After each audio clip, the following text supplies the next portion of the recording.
YouTube, it's Brian Phillips. We have something new and exciting, the Su-30 and the NX6. We're gonna show you how well this works today.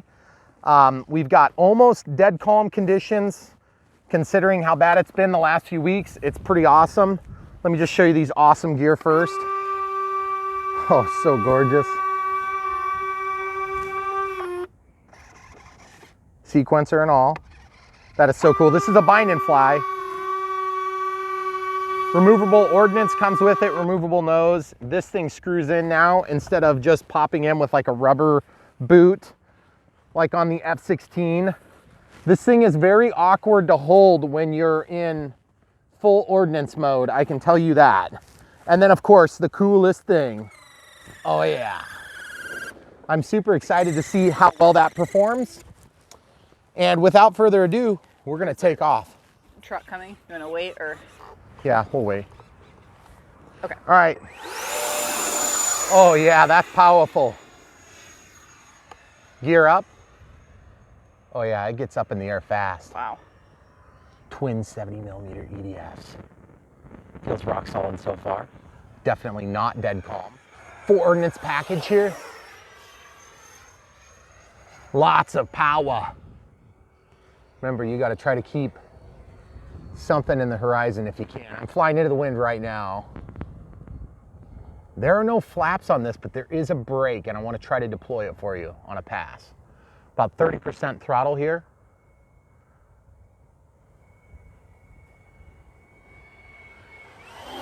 Full throttle. Definitely not unlimited vertical, but it's not doggy. Sounds awesome. The sound is just gorgeous.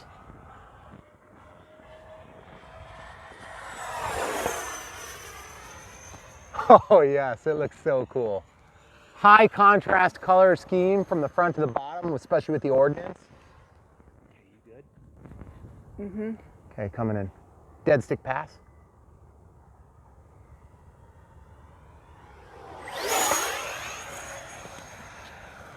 Yes! So gorgeous.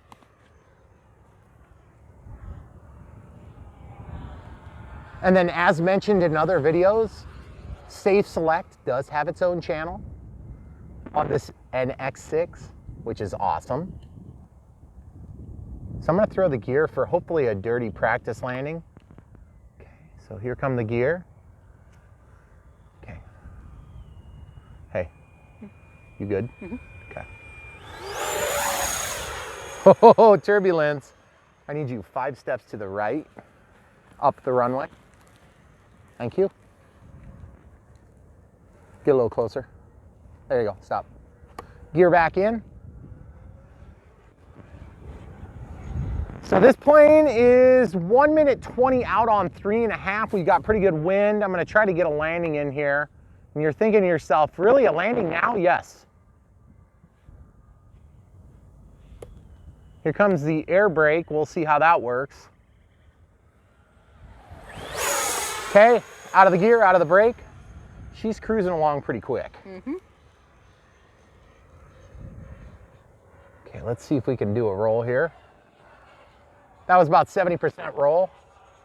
Full elevator there, just to show you it can do some crazy stuff. You see how tight that was? Mm-hmm. Awesome. The wind is definitely a factor. It's more windy than I anticipated.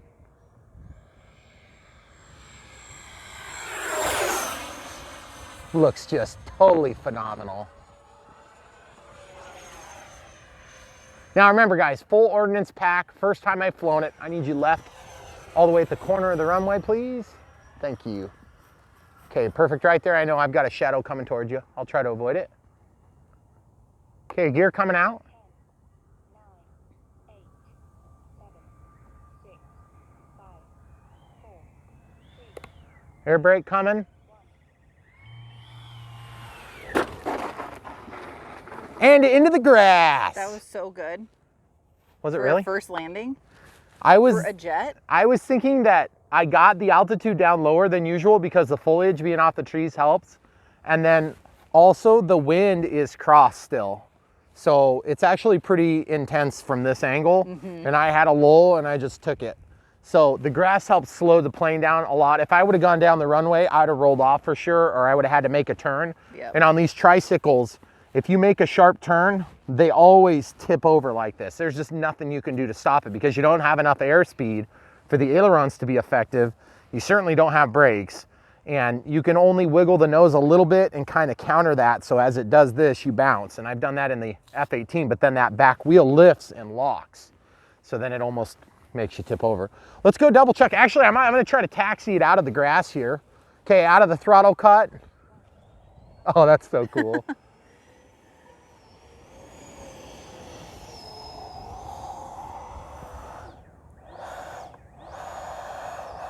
Okay, I can't make it over the bump. No, just if I would have too much. carried a little bit more speed, I think we could have done it.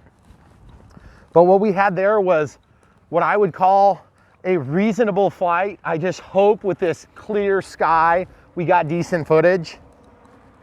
You got to remember there's that big, I don't even know what that thing is called, guys. Forgive me. This thing on the back of the nose gear, which is really cool. It's like some sort of a guard. Let's bring it up and taxi it a little bit for the people at home. Oh, that is so cool. There's leaves and stuff all over it. Let's go to the other side so we don't cast shadow. Man, that brake is so cool looking. And no, that is not proportionally controllable. It's just like a retract basically. That this plane screams from some Gooniac. Okay, those ordnance on the bottom make this thing a nightmare. Get down low so they can see the lights. It makes it a nightmare to carry around. So if you're thinking about carrying this plane for any period of time, definitely drop the missiles underneath on the engine nacelles. This thing does pretty good in the grass though. I'm really surprised. Yeah, I am too. If you had a nicely manicured strip. Well, look at that. I got off of there just fine. Yeah. We must have caught a nasty edge. Yeah. And it turns pretty good. Look how sharp we can turn. Well, it's maybe not as good as some planes. It's better than others though. But good Lord, listen to that. You're carrying a lot of grass there. Maybe I should clean that out. Okay, throttle cut's on. I can say this, guys. That thing felt pretty heavy when I was coming in at speed. And I can tell you that when I got up to the top of the loops, you were pretty much out. You were out of energy. So you had to commit to getting back around. The funny thing is with the 70 millimeter EDFs, the twins, you really have enough power to get out of trouble. Now, it takes time and it is not over a 1-to-1 like in the A10. The A10, you've got more than 1-to-1 and you can sit there and pretty much fly it into your finger, which is so cool. This thing is definitely, I would say it's probably a little bit less detailed than the A10, but it's a lot bigger. There's a lot more plane here. The A10 probably is half the size of this. I'm not saying half the wingspan, but in terms of the volume of materials in it, that's a twin 64 millimeter, and that thing gets along quick. I mean, it is fast, very easy to see in the sky. This thing was easy to see in the sky. I was very nervous because we recently did another video that had a blue plane, and yes, that's been released, so I can talk about it. Yep. And it blended in the sky so bad. This thing, that red mark on the front, it just makes it so much easier to see. Yeah. Even though the camo would have been more true to scale, if they would have kept it blue and dark blue and shades of the blue, I think this red is gorgeous, first of all. And then second of all, it helps a lot with visibility. And the difference between the top and the bottom, the visibility is really good. I was concerned about that from the beginning, mostly because of that other plane we just flew. So I think the next flight we're gonna do, that was on a 50C 6,000 milliamp smart battery. We are gonna check the voltage. We're gonna go inside and we'll check it and then we'll see if we can get into, we're gonna take off all the ordnance and try for one more. Okay, so we're done with this first flight. And just so you guys don't think there's any funny business, we really have nothing to gain by lying to you about anything, but in this case, I just want you guys to know when we talk about how good a product is, we want you to know it actually is good. And in this case, these smart packs have been phenomenal. This is the first run on this battery, and I was not nice to it. I was into the throttle at 100% for, I would say 90% of that flight. That's one thing I noticed about this and about the F-18, especially with the full ordnance pack. Guys, I don't typically fly with any ordnance, let alone full ordnance. By the way, this plane sits on its feet. Oh, wow, feel it. It's warm. Yeah, they recommended a 50C minimum, and I can see why now, because that thing it's hot. Yeah. Well, no, it's not hot. It's just warm. We're just Yeah. cold because Yeah. it's cold outside. Let's check out how much discharge we've got. And I got to apologize. When we fly and it's cold, guys, my lapel mic gets hit by the lanyard, and I don't know what to do to avoid it. 10%. Yeah. Yeah, that was it. And Good thing I didn't do a go round. Yeah, I know. It would have been gone. Were you right at your timer? I don't even remember. It went off, and I landed pretty much right on time. I was in final when Yeah. it landed. At 4.5 we would or have to 3.5. review the footage. Okay. 100C. This pack is lighter and a little bit smaller. I know. Don't kill the messenger. I'm just saying it is.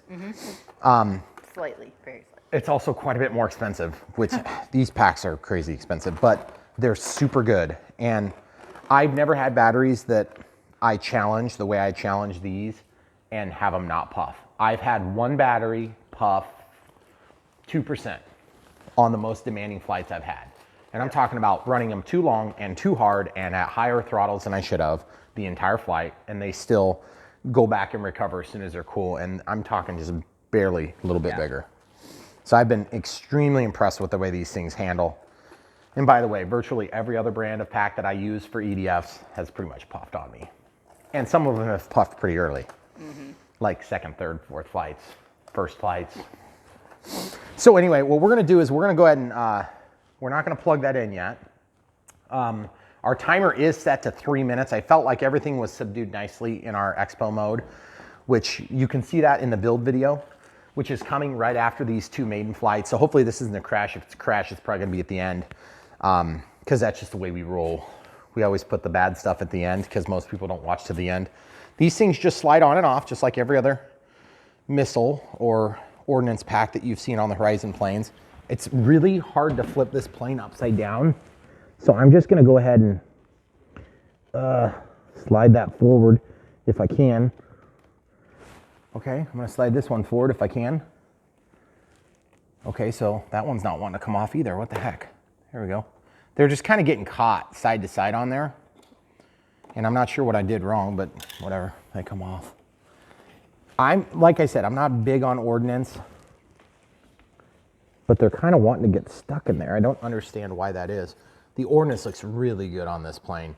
The ones on the end have one fin that's shorter so that it can tuck up under. And that's cool because it doesn't block your LED then. I think this plane's gonna be a lot easier to carry, and I think it's gonna be a lot better flying without this ordnance. It's not really a lot of weight. It's just that it's a lot of stuff. I swear that thing broke, but it didn't. It just popped when I pulled it off. I'm not sure why. And the landing gear are phenomenal. That one did pull up, see? Not a big deal. I can just drop that back down. I'd probably glue that if I was gonna use it again, but you guys know where these are going. They're being launched at the enemy. Okay, so then the other side, same thing, just to show you just how reasonably easy it is to do, which is funny because I thought it was gonna be a lot easier. Unforeseen kind of a lot of consequences. I'm sort of thinking it would be cool to still have the end missiles on. Well, I was wondering that. Just because then for protection in Yeah. case I tip it. So why don't we do just the wingtip ones? Because these pylons are made of plastic, which is awesome. And then they mount way up here, which is kind of weird, I thought. So I agree with you, camera crew. I'm gonna go ahead and do this. There's a hole and there's a hole, so you just gotta slide it in there. Here, I'll just lift it up for you. See that? I don't know why that's so awkward to get them in there. Tight tolerances. There we go. Okay, sweet. All right, guys. So the next flight, of course, is going to be on the 100C pack. Let's take a look at where I've been running the pack for these two flights. I have it so that it's just in front of this. I'm basically using this to hold it in, and I'm using this one to strap it down. Okay, so you can see there. Sorry, my camera crew has the camera attached to her, so it's really hard for her to let go of it and get some of those angles when I insist on just a certain angle. The other thing is I noticed on mine, and I don't know if this is just a fluke or what, but my nose cone feels a little bit less attached than I want it to feel. So in terms of negatives on this plane, so far, you could always have more power in an EDF, one, and two, but I would say that's like a third or fourth. This should have been tighter. I don't know why. I think I got a bad one. So Would it be worth just putting a little bit of glue on it? I could just glue it on and then just rip it off if I have a problem. Right. Because to be honest with you, I don't really plan on taking it off, but this thing is huge. It is. And then another problem is that these EC5 connectors have always kind of sucked in my opinion. The IC5s are great and they work really good. So this is just before the vintage where they switched over to the AR637TA and the Avian 100 amp ESCs. So in that case, you wouldn't have had those anyway because you got two ESCs that would have cost a fortune. So I think in this case, we're kind of getting the best of both worlds, AR636B. So I'm really happy with it. I think we're ready to fly. We're gonna pause it and come right back at the end of the runway. All right, YouTube, we're back with the NX6 100C 6S 5000 milliamp pack, smart pack. First one was a 50C, this one's a 100C. We've pulled the ordnance off except for the wingtip sidewinders or whatever they are, and I'm excited to see this. Okay, throttle cuts off. Everything's ready to rock and roll.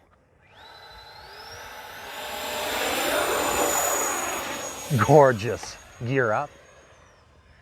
Didn't notice a appreciable difference there. The sun just went over the hill. Trying to be a little bit more conservative with my power this time because I felt like I blew my load really quick. Oh, that thing is so cool. See what conservative power consumption looks like to me? It sounds so real. It's cool sounding. Down the runway.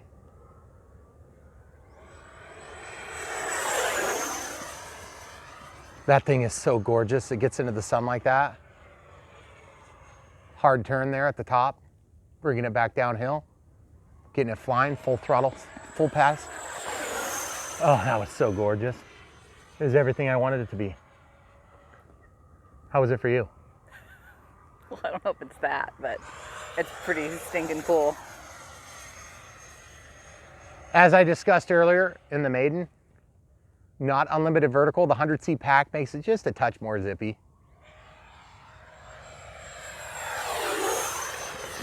Oh, yes. It doesn't roll crazy, but it sure sounds crazy. Okay, I'm gonna come around here. Really tight turn that time. Some people ask for really slow flights, and it's just like, that's so lame when you've got such an awesome plane. Full up. I know I've done the same thing 3 times, sorry folks. I'm just loving it. It looks so cool. I do feel so much more in control without all that ordnance fighting me.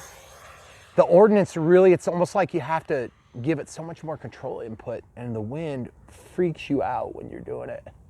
Because it's like having a bunch more vertical stabilizers.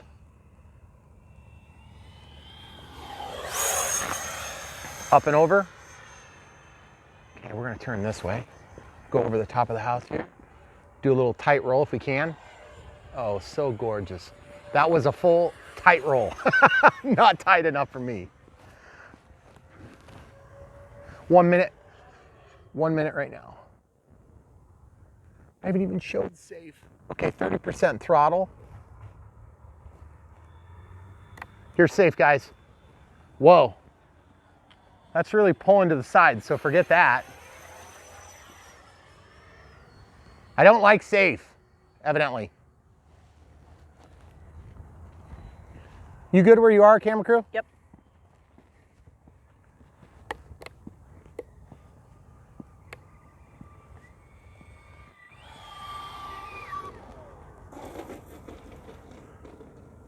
Obviously it'll land in grass just fine.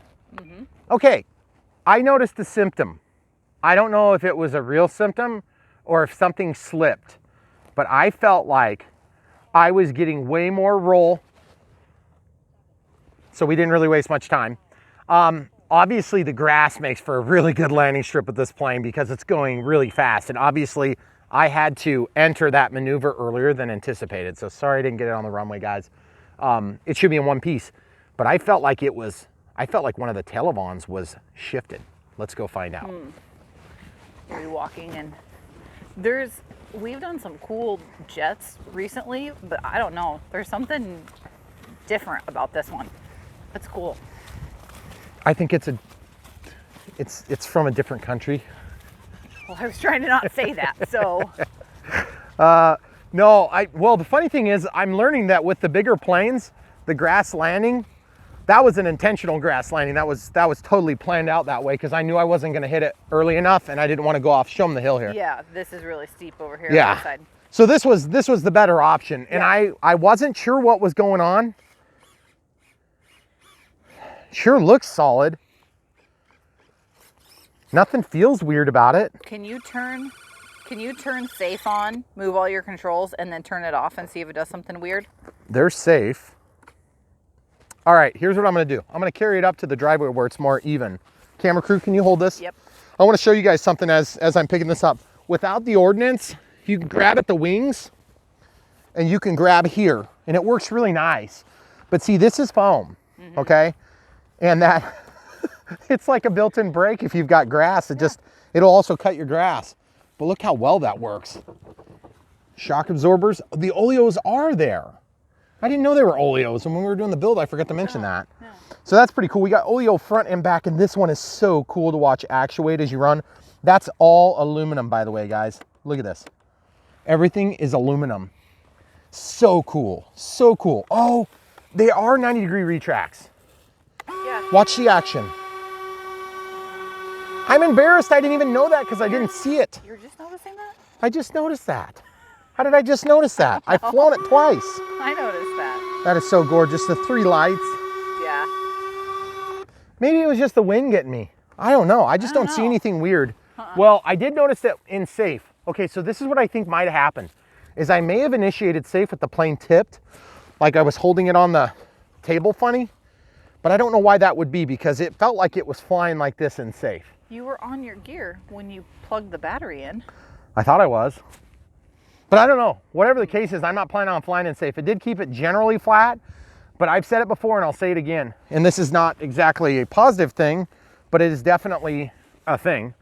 Some Horizon planes are better with safe than others. It's just the way it is. Some planes are more predictable. They give you more, they limit your bank angles less, and thus they're more fun to fly. Case in point, P-51D. If you guys are new to flying and you're like, man, I need that Su-30. Yeah, don't do that. Don't do that. Just get the P-51. You'll love it. This is twice the price of the P-51, and it is twice the plane. But it's also twice the plane. When you go put it in your car, you're gonna be like, oh boy, I need a bigger car. Yeah. So that being said, taking off that, that saved you what, like 6 inches? So you're still a pretty huge plane no matter how you slice it. You can take the wings off fairly easy, 1 plug on either side. It's really not that big a deal. 2 plugs, or excuse me, 2 plugs and then 4 screws if you wanted to take off the main wings. So But other it's than, still long. it's a big no matter plane. what. Look how big this thing is. And I like that. It's awesome. But you have to keep that in mind. If you guys are new to flying, safe does not necessarily mean that you're gonna be flying the plane with safe. You may use safe if you get disoriented in sunlight conditions where the sun's going over the horizon or something like that, or sun's coming up over the horizon if you're a weirdo. Basically, this plane is a great plane. It seems like it flies a little bit on the heavy side, but I don't think it was overwhelming. It was just, it was a good experience.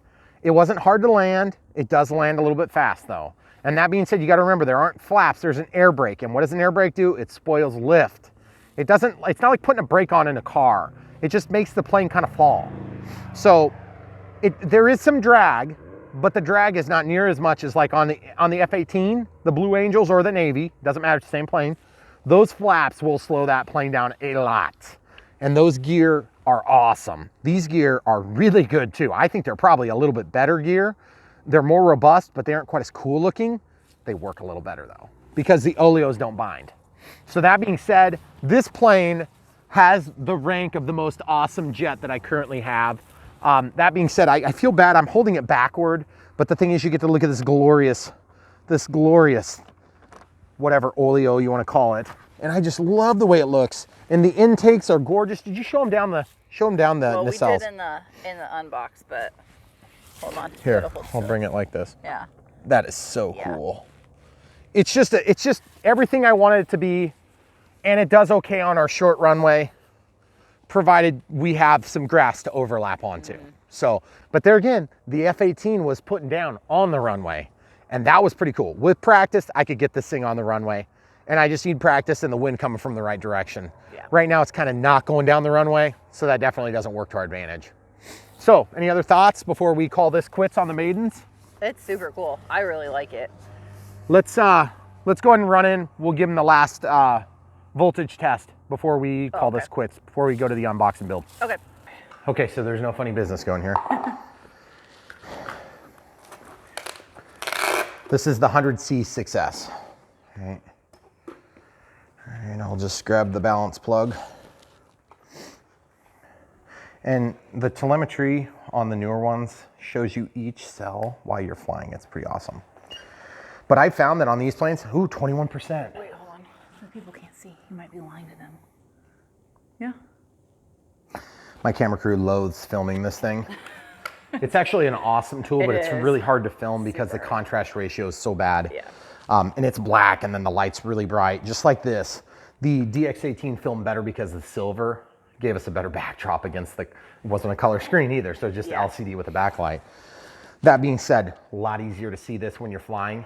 When I'm glancing down and I've got a lanyard in the way and I'm having to, co-witness, I've got this eye is blocked so I can't see the screen, and this eye can see the screen.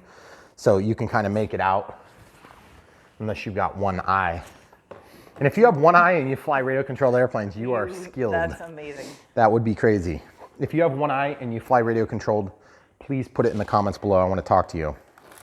That being said, 100C, was it a huge difference?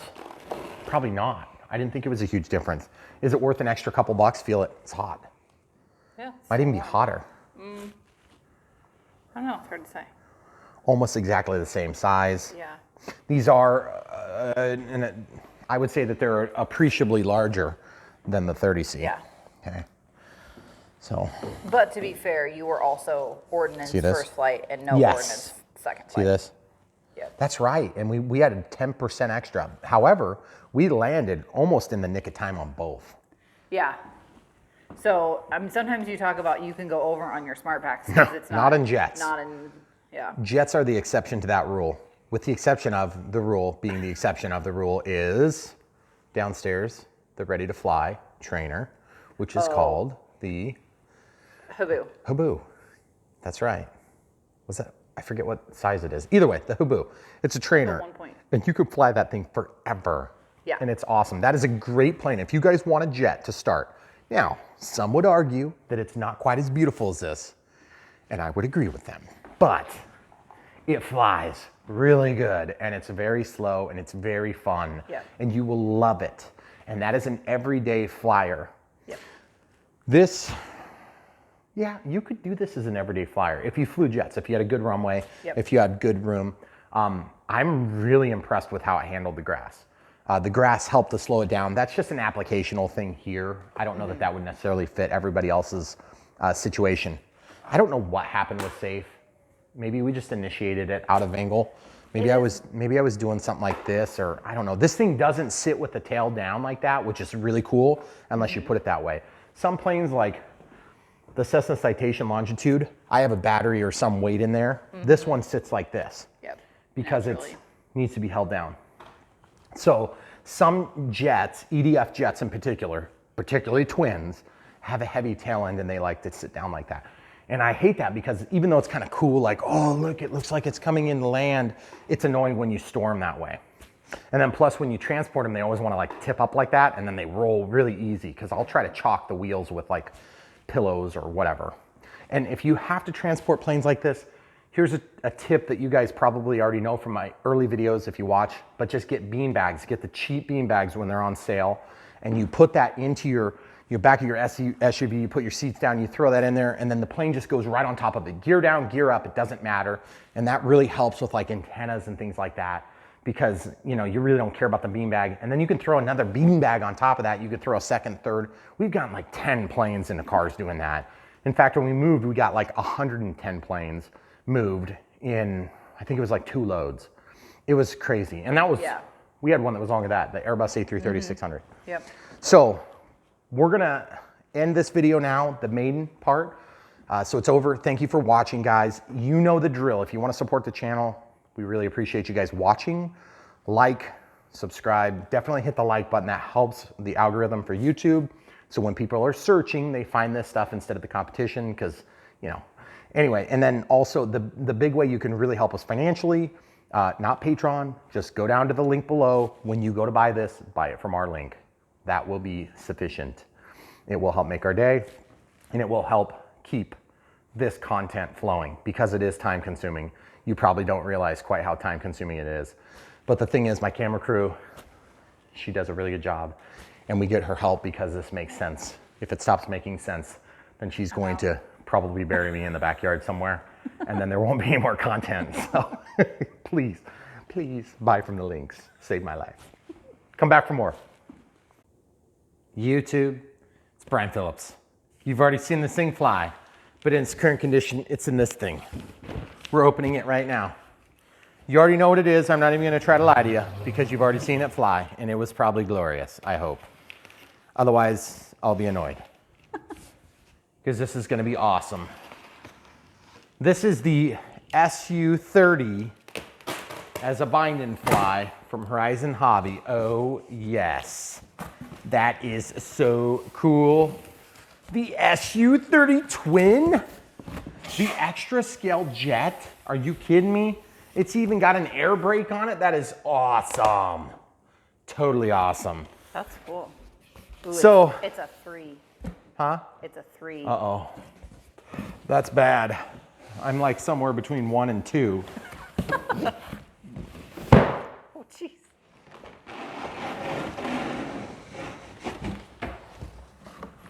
Okay. Ooh, that is so cool. There's lights on the landing gear. That is so cool. That is really cool. Look at those oleos. Wait, hold on. There's a glare. Oh. They have this thing, which is a guard that stops rocks from being shot up into the intake.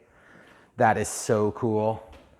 All right, so you've seen the box. So now let's open it up. Of course, this has Safe Select, and it is a twin 70 millimeter EDF. I'm sure it flies on 6S, but I don't know what size they're recommending yet. So we're gonna find that out through the due process of assembly. And we're gonna build this after we unbox it, obviously. And then we're gonna go into the radio setup. It looks like I'm upside down, just like this guy. So I need to slide it out this way. Some of these boxes are easier to open than others, but they're almost always, oh yeah, they're almost always, with Horizon, really well packed. I think I maybe had like 1 plane that's been damaged from Horizon, and it was just superficial minor stuff on the timber, my first timber 1.5 meter. Oh. Okay, That's right. Almost there, almost there. Awesome. Okay, so we can put this on top of the fire hazard back here, also known as the gas range. That is so cool. These boxes, when you do a lot of planes, you end up with a lot of huge boxes. Mm-hmm. And Horizon has some of the nicest looking artwork, which is cool. So we really appreciate that. Okay, so we have, looks like the wings here, the body here, and the book here. We're gonna have to obviously cut a little bit of tape here to get these freed up.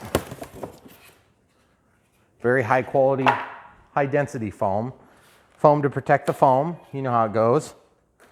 Then there's this weird thing down here that's like, I'm not sure exactly how all that's gonna come apart, but I'm gonna score all the tape, because I think those pieces come apart in 2 pieces. You gotta be real careful when you're cutting the tape apart. On some of these, they're gonna come apart in certain ways, and others they're gonna come apart completely different. So like these wings are actually in this assembly down here. So that's what I'm gonna take out first. Of course, you don't ever really know until you get it opened, which might be one advantage to watching an unboxing, I guess.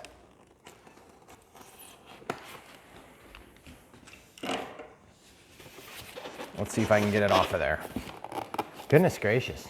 Can you just angle that? No, it's taped still. Oh. I thought I cut all the tape, but I evidently didn't. Oh, I got a piece here. I see it. There we go. Got it now. Oh, they're both in there. See them? Got them? That's why I was trying to be super careful. And then, of course, trying not to break them all. Yeah. The ends. Oh, that is gorgeous. Oh, that blue is different than I thought it was going to be.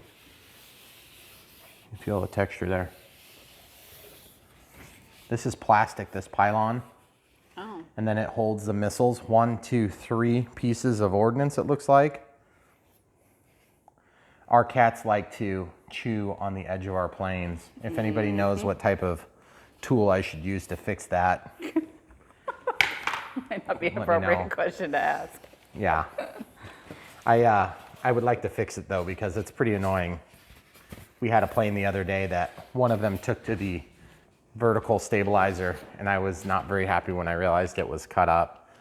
They go and bite it with their fangs. It's probably just like feels good to do that. So, oh wow. Oh. I think that's the tail section.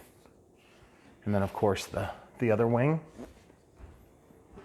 Look at the antenna. That's so cool. Yeah, it's really detailed. These things feel light, which is nice. And one big control surface. So I'm assuming there isn't flaps, and we're probably gonna treat the air brake like flaps. Okay, so that folds back shut. Okay. Kind of a complicated package so far. Really heavy duty tape, geez. I'd like to reuse that. Of course you would.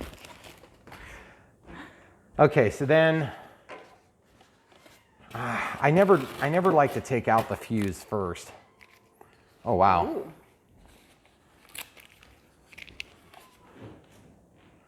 That's where the radar is. That's pretty cool. Double magnet to hold the nose cone on.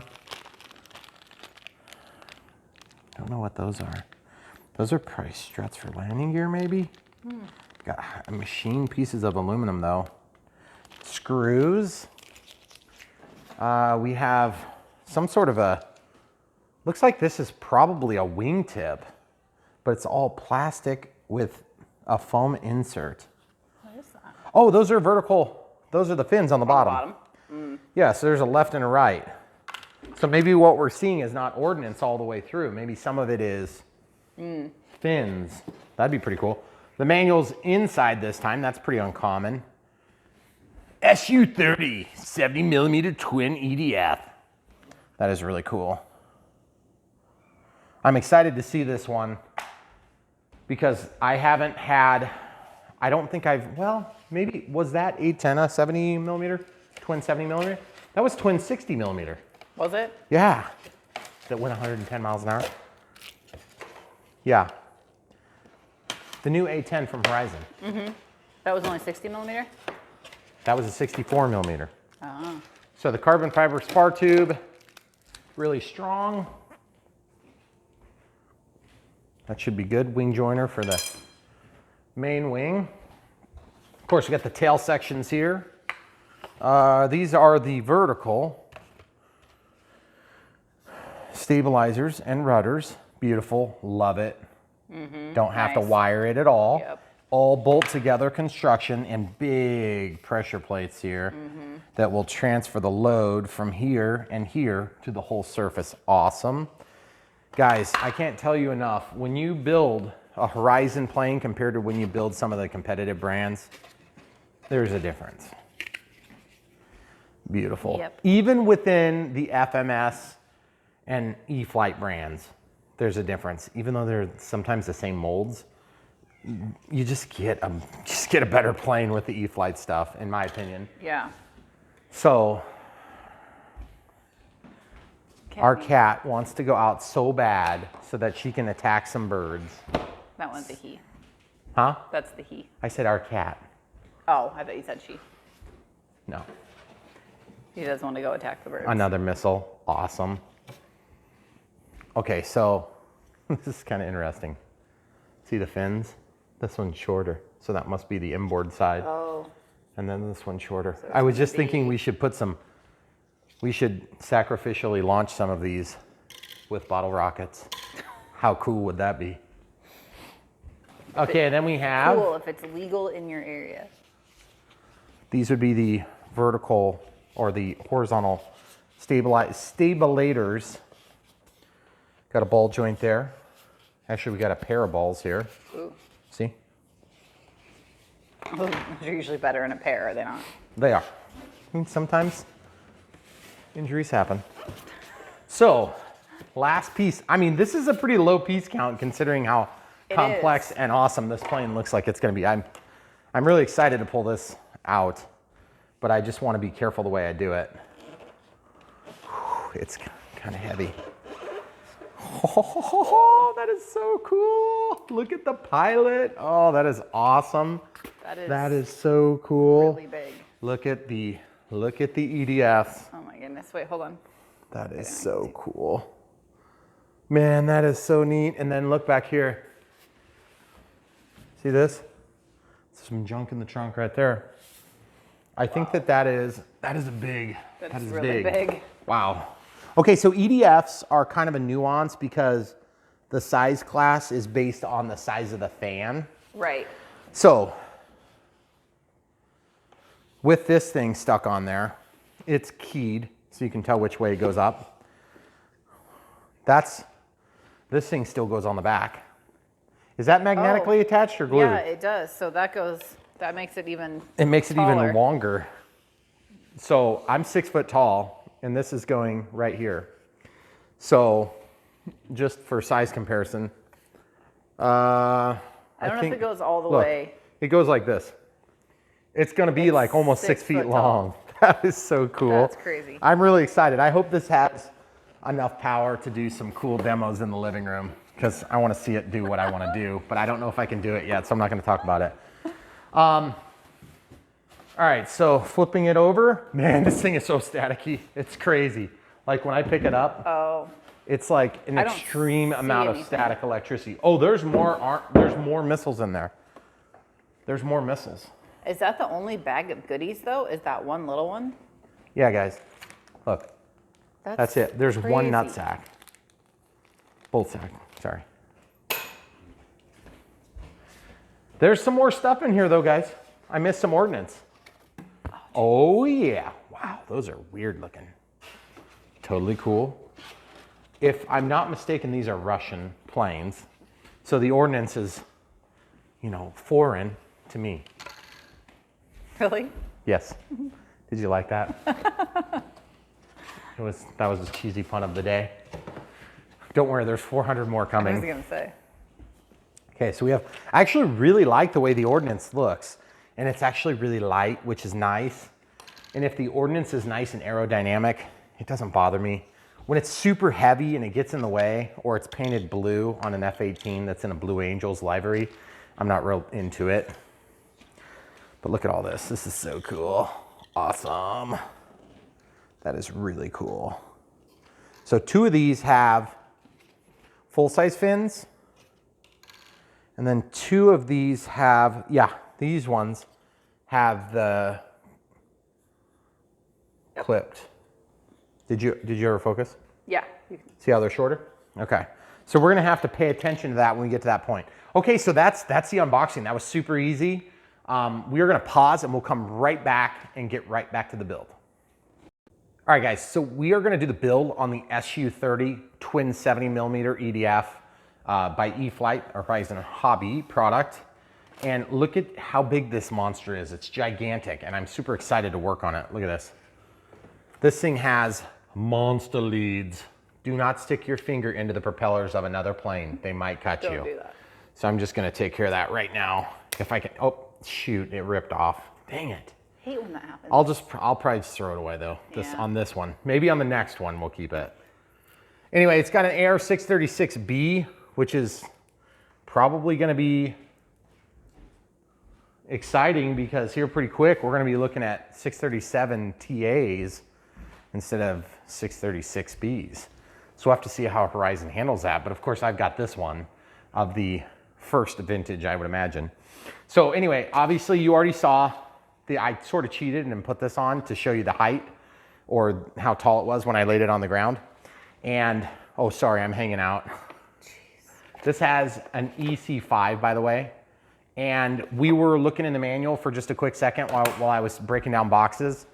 And we currently use 5006S in a 30C configuration, but this manual calls for a 50C.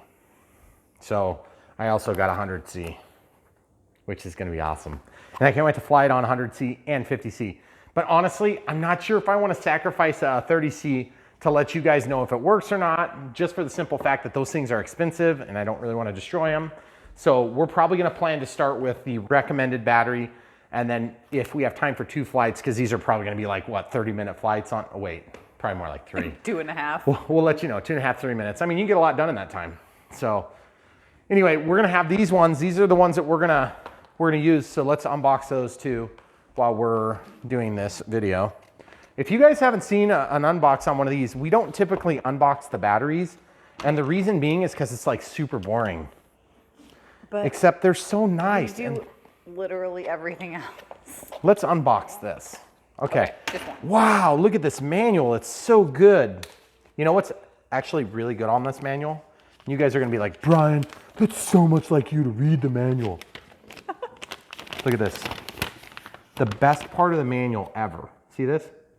IC3, IC5, EC2, EC3, EC5, XT30, XT60, XT90, Dean's, Ultra Battery, JST, RCY, S or Universal Servo Receiver male and female, JST ZH3, Molex Pico Blade Battery. This is what they use on UMX-1 cells. And then the MCPH JST PH Ultra Micro. That's a 1S. And then this is the JST PH PH3, which is a 3-pin, but it's a 2S. And then the Molex T battery, which I call low-C connectors.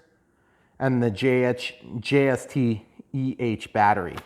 So yes, that's right. That just came to you. Did you read us a connector guide? The reason I did that is because it's like most people don't know what they are. Oh. And so this is the best, that was the best thing that came out of that manual. I don't even know what the rest of this crap says. I'm sure it's like, don't do this or you'll burn your house down and your family will die. So I was like, yeah. You may want to read that part. Okay, I'll read so it this is the way they unbox. Okay, here we go. I love my family. Okay, so we pull the plastic off. There's protective foam to protect the foam from the foam, except it's not foam in this case, it's a battery. And by the way, this foam is the kind of foam that's awesome for putting up against foam, and it will, in some cases, it's the kind that's kind of sticky, but it's not sticky on the outside here. So this is a 5,000 milliamp hour 100C pack. Okay, so that's like the monster. And let's just show you the difference between a 30C and a 100C. Wow. Yeah. That's a big difference. It's exactly what she said. I did. That's right. It's actually a little bit more short, but it's wider. Short and wide. Well, usually. So, but getting at the point, it's almost like having one extra cell. So you need to be aware of that because some planes are not going to tolerate that extra width.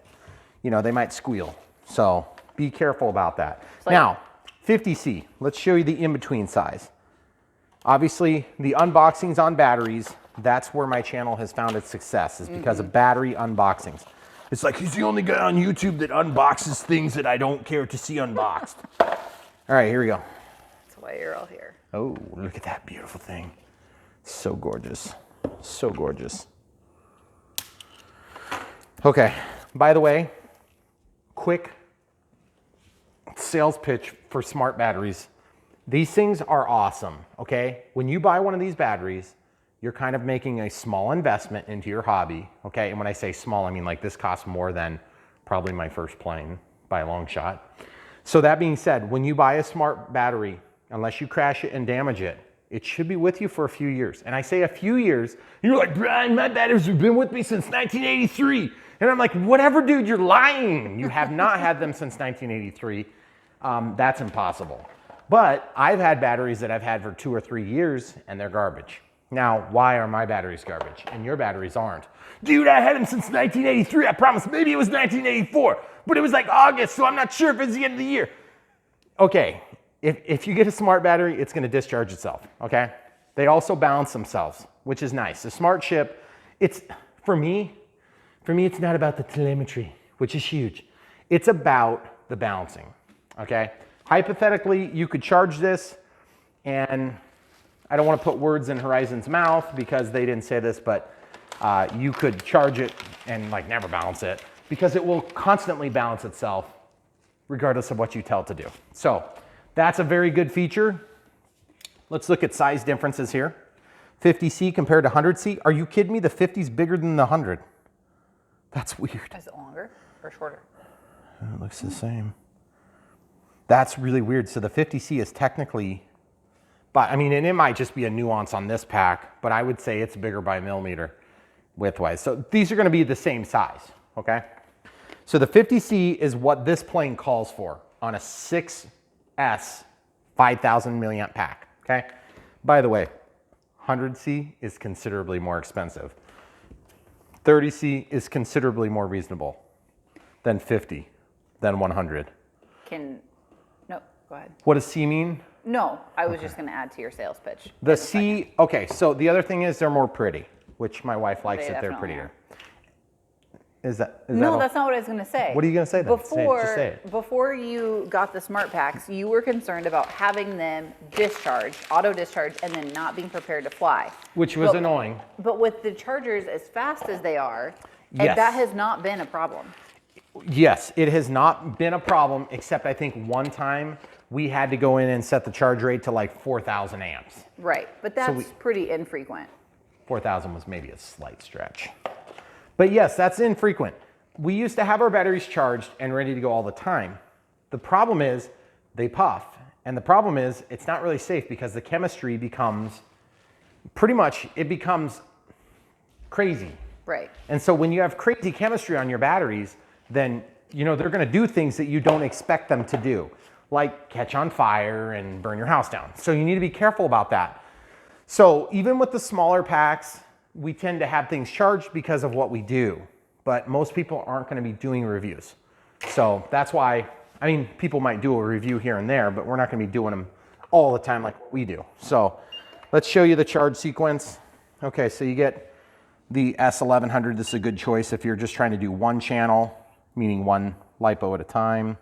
It doesn't have to be a LiPo, you can charge other styles. So look at this, 3.8, 3.81, 3.8, 3.8, 3.78. Okay, so now I'm gonna plug in the balance and this. So the main discharge lead and this, and it's already started. I don't even need to set it up. But the thing is, I'm gonna set it up right now. Watch this, push and hold. Okay, so let's go to battery history. How do I get to the, and it's gonna show you the internal resistance too, which is nice, but it takes a second to calculate that. How do I do the smart setup? Battery, maybe it's under battery history? For the discharge time and stuff? Yeah. You usually do it on the battery checker. I'm gonna do it, well, yeah, that's true. You can do it on, okay, so I'll show you that real quick. So on the battery checker, I think you can do it on the chargers too, but I just don't know how to do it on this one. Okay, so this one's at 7.8, 7.9, and so on and so forth. So press and hold this. Oh, that's right. You have to actually hook up. You have to hook up the balance lead. And, well, you don't have to hook up the balance lead. You have to put the discharge lead in there because that's where your smart lead is. Yeah. I always forget that on the bigger packs. So you see, you can run like the cell testers and things like this, but in my case, I want to get the smart connection, okay? So now with the smart connection, you can hit back and then you press and hold this button. There you go. Okay, 72 hours is what this is set to. And I'm just gonna crank it all the way up. And I'm gonna go back one to 240 hours. Okay, so that's, and then the charge, the current charge, they wanna charge it at 1.5, are you kidding me? I'm gonna charge it at 5. You can actually charge this as fast as, they don't even say on here, but it can be a lot more than that. I'm gonna charge it at 5,000, okay? 5 amps, which is 5,000 milliamp hours, okay? Or milliamps, okay? So we're gonna pull that out. And then on this battery, I'm gonna actually just unplug it all together and do the exact same process. But I think on these ones, we can actually set up the battery right on this platform. So when we plug that in on the S1500, if we go back, press and hold it, there we go. Yeah, see? So I don't know if maybe on that one you can't. System information, self-checking, smart. There we go. There's your smart menu. Click, and there's your 72 hours up at the top. See?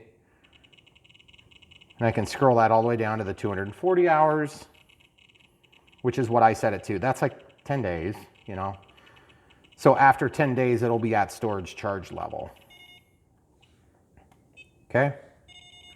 So now you can, at this point, I could just go to the charge current. And when you set this charge current, it automatically runs at that current when you plug it into a smart charger, okay? So now that we're back, let's just show you. So if I were to press this and start, it automatically is gonna set it to charge at 5 amps, okay? So also with the 30 amp power supply, it shows you the current draw here. So it's at 5.2 amps, 6 amps, 6.5 amps, and so on and so forth. And then if you go over here, you can see it's at 5 amps, okay? Now, over here, this thing is waiting for a battery to be connected. So just to show you how that works, now that this one's been configured to charge at 5 amps instead of 1.5 amps, I'm actually gonna plug it in and I'll even sheet, okay? It says insert balance lead, and I'm gonna be like, no soup for you. And I'm gonna go to start, continue without balancing. Watch this, boom, it's going. Pretty cool, right? So on all the smart chargers, my understanding is that you can set that up, but I guess I'm not sure how to get in the menu on that, so my apologies. This is supposed to be a build video for the Su-30, Brian. Yeah, I agree. geez. So getting back to the details, now that you know what battery we're gonna use and we'll have them charging in the background, we're gonna go ahead and get into this thing. So first things first, we put it on a plane stand. This thing is so gargantuan that it just, you know, this is the best we could do. So we're good with that. This is so weird. Look at this thing. What? Look at that. What the I know, heck I is was that? noticing that when we were, like before we started. That is so weird. It's like a ball joint. I wonder what that does. I know. Oh, that's part of the landing gear mechanism. It's just an opening. They just needed room for it to clear. For the retracts, which are gonna be 90-degree retracts, I think. They're gonna turn. Ooh, cool. Twist and turn, or whatever they call them. Okay, I don't know if this has to get glued in either. We didn't really look at the directions. Yeah, we're gonna read the directions now. Oh, and then we're gonna try to use the NX6 for this. If we find out that we have any problems with the NX6, then we're just gonna go straight to the big dog, which is the, obviously, DX18. But so far we've been very happy with the NX6, and we are kind of, more or less at this point, we're sort of adopting it, which is funny. I know I have a DX18 and I'm using the 6-channel, 7-channel radio here, but I really like it, and it's kind of getting me used to the new changes, which are very minimal. All right, first page shows all the ordnance, shows all the throws, just like normal. Flight timer's 3.5 minutes. That's a long time. I was wrong. 3.5 minutes on the recommended battery, which is gonna be 5,000 milliamp 6S here. And that is a 50C pack recommendation. We have a spy. So, yes, I noticed. Then it's gonna talk about how to put it together, canopy installation. Seriously? Was that supposed to be separate? It's already there. Oh, and then look at this. So it looks like they still don't have any NX. Yeah. Okay, which makes sense because this plane is vintage of the Air 636B. So how to put the wings in. So they're saying to put on the vertical Vertical. My camera crew is leaving me. What's going on? Are you trying to escape? No, letting him back. Okay, so the vertical stabilizers and rudders. Let's go ahead and do these. I'm not sure where it's going to be best to see. We'll try over here. Okay, so you have to rock this in, kind of, I think. What do they say on that? They kind of show that little swoop at the bottom. Yeah, like down and in to the front. I don't know. It looks like you just kind of stuff it straight down, to be honest. It didn't really need to rock. Okay, so you see this, guys? There's a hole here, there's a hole here, and then there's a hole here. So there's going to be a total of, looks like this is just a key. That's actually receiving a screw or a bolt, and this is receiving a screw or bolt. Okay. So yeah, in this case, I'm thinking you just kind of go straight down, and it goes. That was easy. Okay, Yeah. So now time to put screws in. I've already pulled the staple out of my nutsack here. That was fun. So we're gonna open this up. Okay, we've got some rods. Those connecting rods must be for the stabilators. Okay. It does say do not over tighten Don't over tighten what? the screws. Okay. It doesn't usually say that. Okay. So there's set screws. Looks like we got a couple of control rods. And then these are all identical, I believe. Let's verify that. Oop, these set screws are dinky. I'm gonna try my best not to lose them. So I'm gonna probably put them back in the nut sack, nut and bolt sack. There's one, there's two, there's three. I'm guessing they probably gave us an extra on that. Okay, so there are some shorter ones. So there's short, and then there's long, and then there's long. Yeah, so 1, 2, 3, 4, 5, 6, 7, 8 long and 2 short. So I'll put those there, and I'm gonna put those there, and then the 2 ball joint ended control arms. So the second page, of course, shows the bolts, which appear to be long. If they were short, that would be kind of inconvenient because they only sent 2 of them in that case. So I'm just gonna assume these are all the same because they sure look very similar if they're not. In this case, we're gonna grab the flower pot with no flowers, as typical. It's okay, I'm used to it. Look at this. Nope. These are organized in a way that it's like a fun game every time. It's guess and check until you get it right, and hopefully it's not the last one, but it was the next to last one. So in this case, that is a, what is that, 2 millimeter? Yep. 2 millimeter? Or 5/64 if you're into, you know, English standard imperial measurements. So we're gonna screw it from the side. Remember, do not over tighten, folks. There's a reason for it, I think. What am I doing wrong here? Oh, you know what? The wing's not pushed all the way down. All the way in. I gotta cram it in there pretty good. Pretty good to get it to bite. There we go. Now it's in. Now it's started. See how it's pulling it down? Or is it? Okay. So that's good. They said not to over tighten it. I don't think that's quite what they meant. I'm just gonna get it started. That's what I was doing.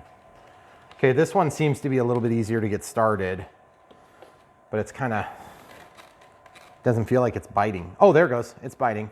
I can tell now. It's just one of those where you just kind of go from feel, because it's a blind hole, you know. The blind holes are the best. Okay. Man, these threads, there's a million threads. Yeah. You could have used the short ones on here, but I'm pretty sure that's the correct one. Well, if you're, Ooh, the picture man. all looks the same. They do look the same on the picture for sure. Okay, so we're tightening this tight. Do not over tighten. So like to what torque specification? The Horizon. non-over tight. Come on, man. Sorry.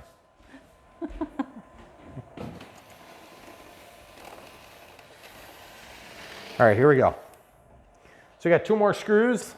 We'll see if this is gonna, yeah, it's lined up a little bit better than the other side was, so you can see it just took right off. I don't know if maybe I just didn't get enough penetration on the other side. Sometimes that happens. I know. That is really not easy to turn at all. Ooh, really doesn't want to go in. Makes me a little nervous. Yeah. Oh yeah, that's going good. Really good. Do not over tighten. Okay. I'm trying to obey these important rules. Does not sound good. Plastic screw with foam around it. This plane is really cool looking though. Yeah, it is. I'm excited to see the air brake go up. That's gonna be so awesome. Oh. The plane stand is kind of annoyed with me right now. It's like, hey Brian, that plane's about 3 times bigger than it's supposed to be. We said every plane, but that's not what we meant. All right, so that's screwed in. Now they want us to put in the horizontal tail section. Okay, so it looks like there's a hole and then a flat. Okay, so let's grab the shafts out of the nutsack here, and then there's a collar. There is a collar. There's a lock collar, and then there's a bind plug too, which is right there. So we'll keep that for later.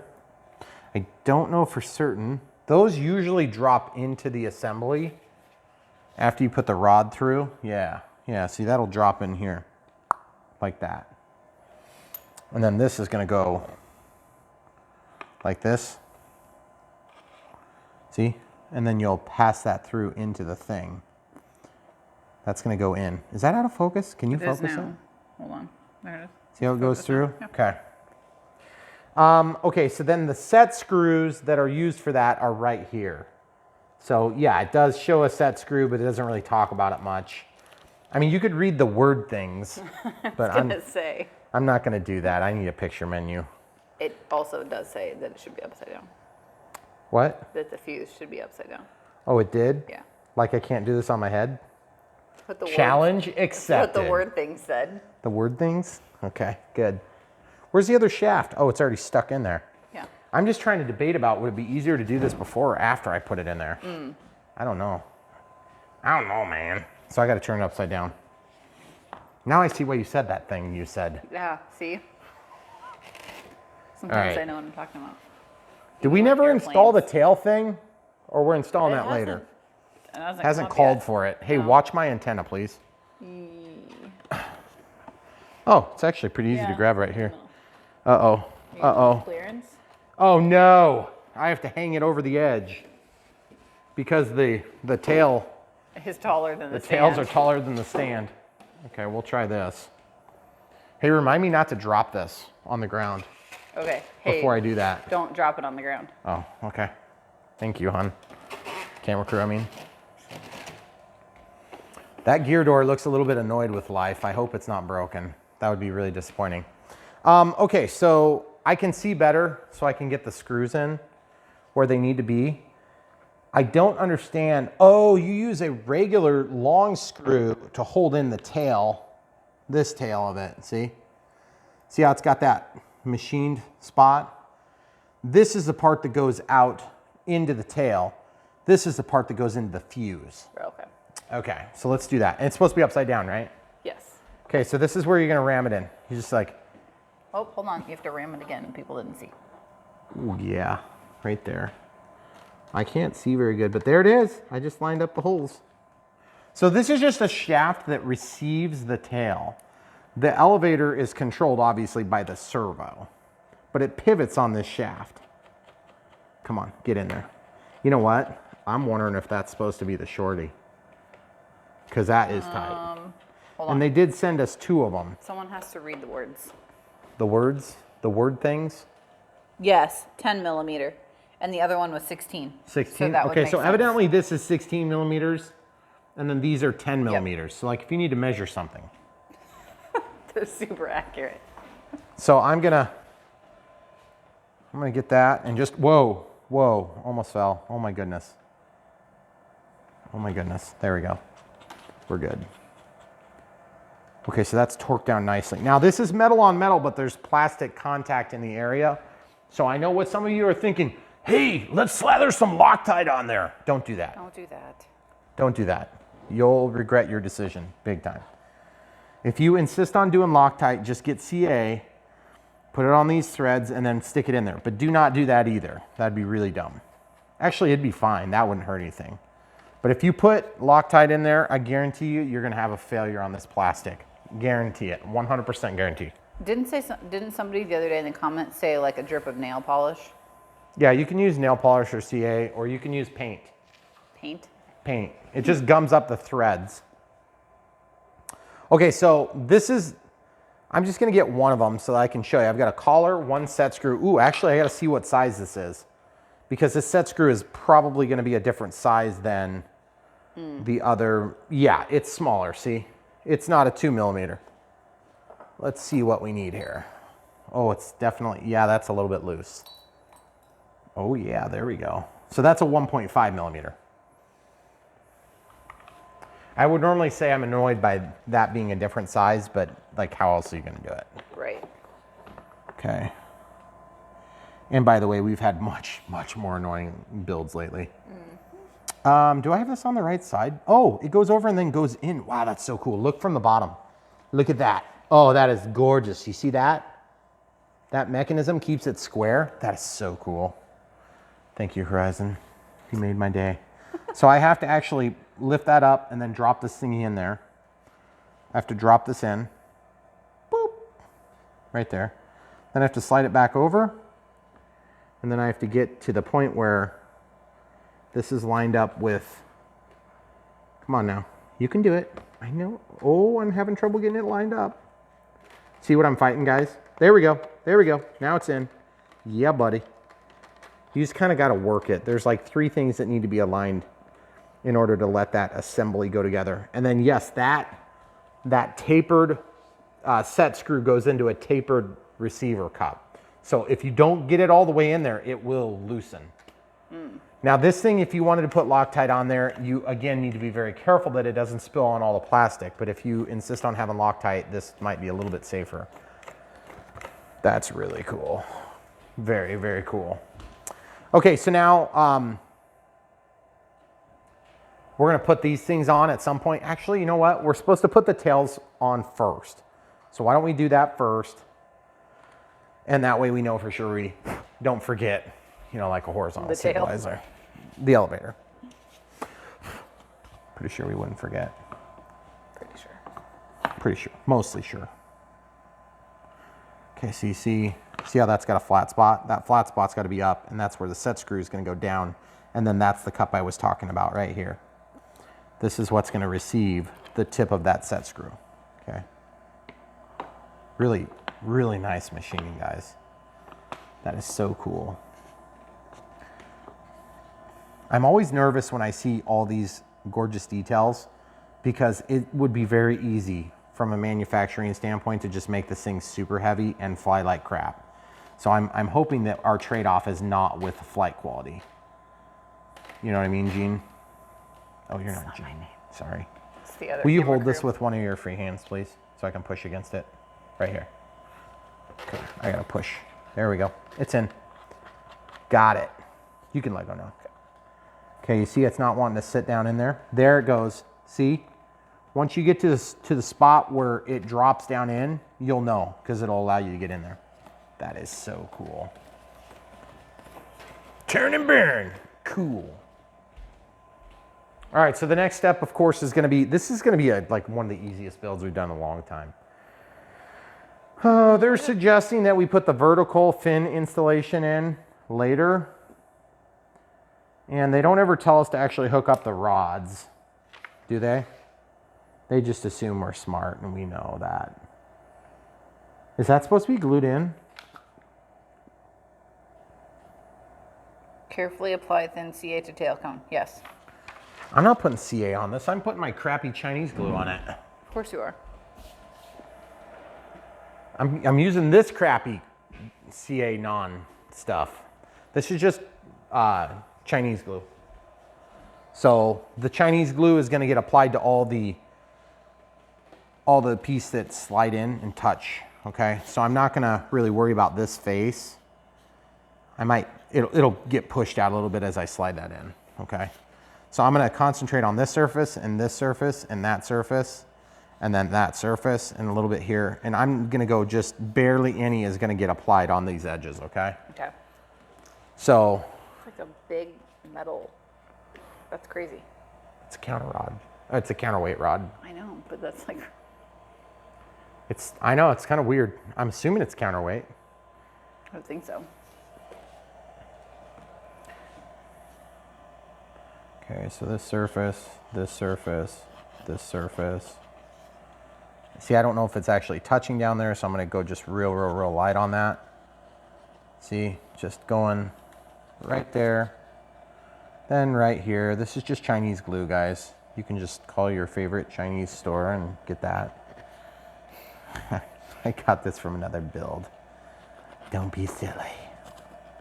I do actually really like me a Chinese glue. It's my favorite kind of Chinese glue. Is this rubber cement stuff. Are you gonna put any on the actual plane To meet up? You know, maybe I'll just slather a little on there for extra enjoyment. Just a little bit there and a little bit there. And then I'll just spread it around a little bit there, a little more. There we go.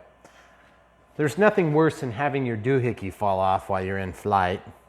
That would be unfortunate. It is. I never like it when my doohickey falls off, especially when it's hanging between my EDFs. So I'm just gonna stuff this in there with all that sloppy stuff on it. Oh yeah. Ooh. Whoa, wow. Ooh, that's a nice tight fit.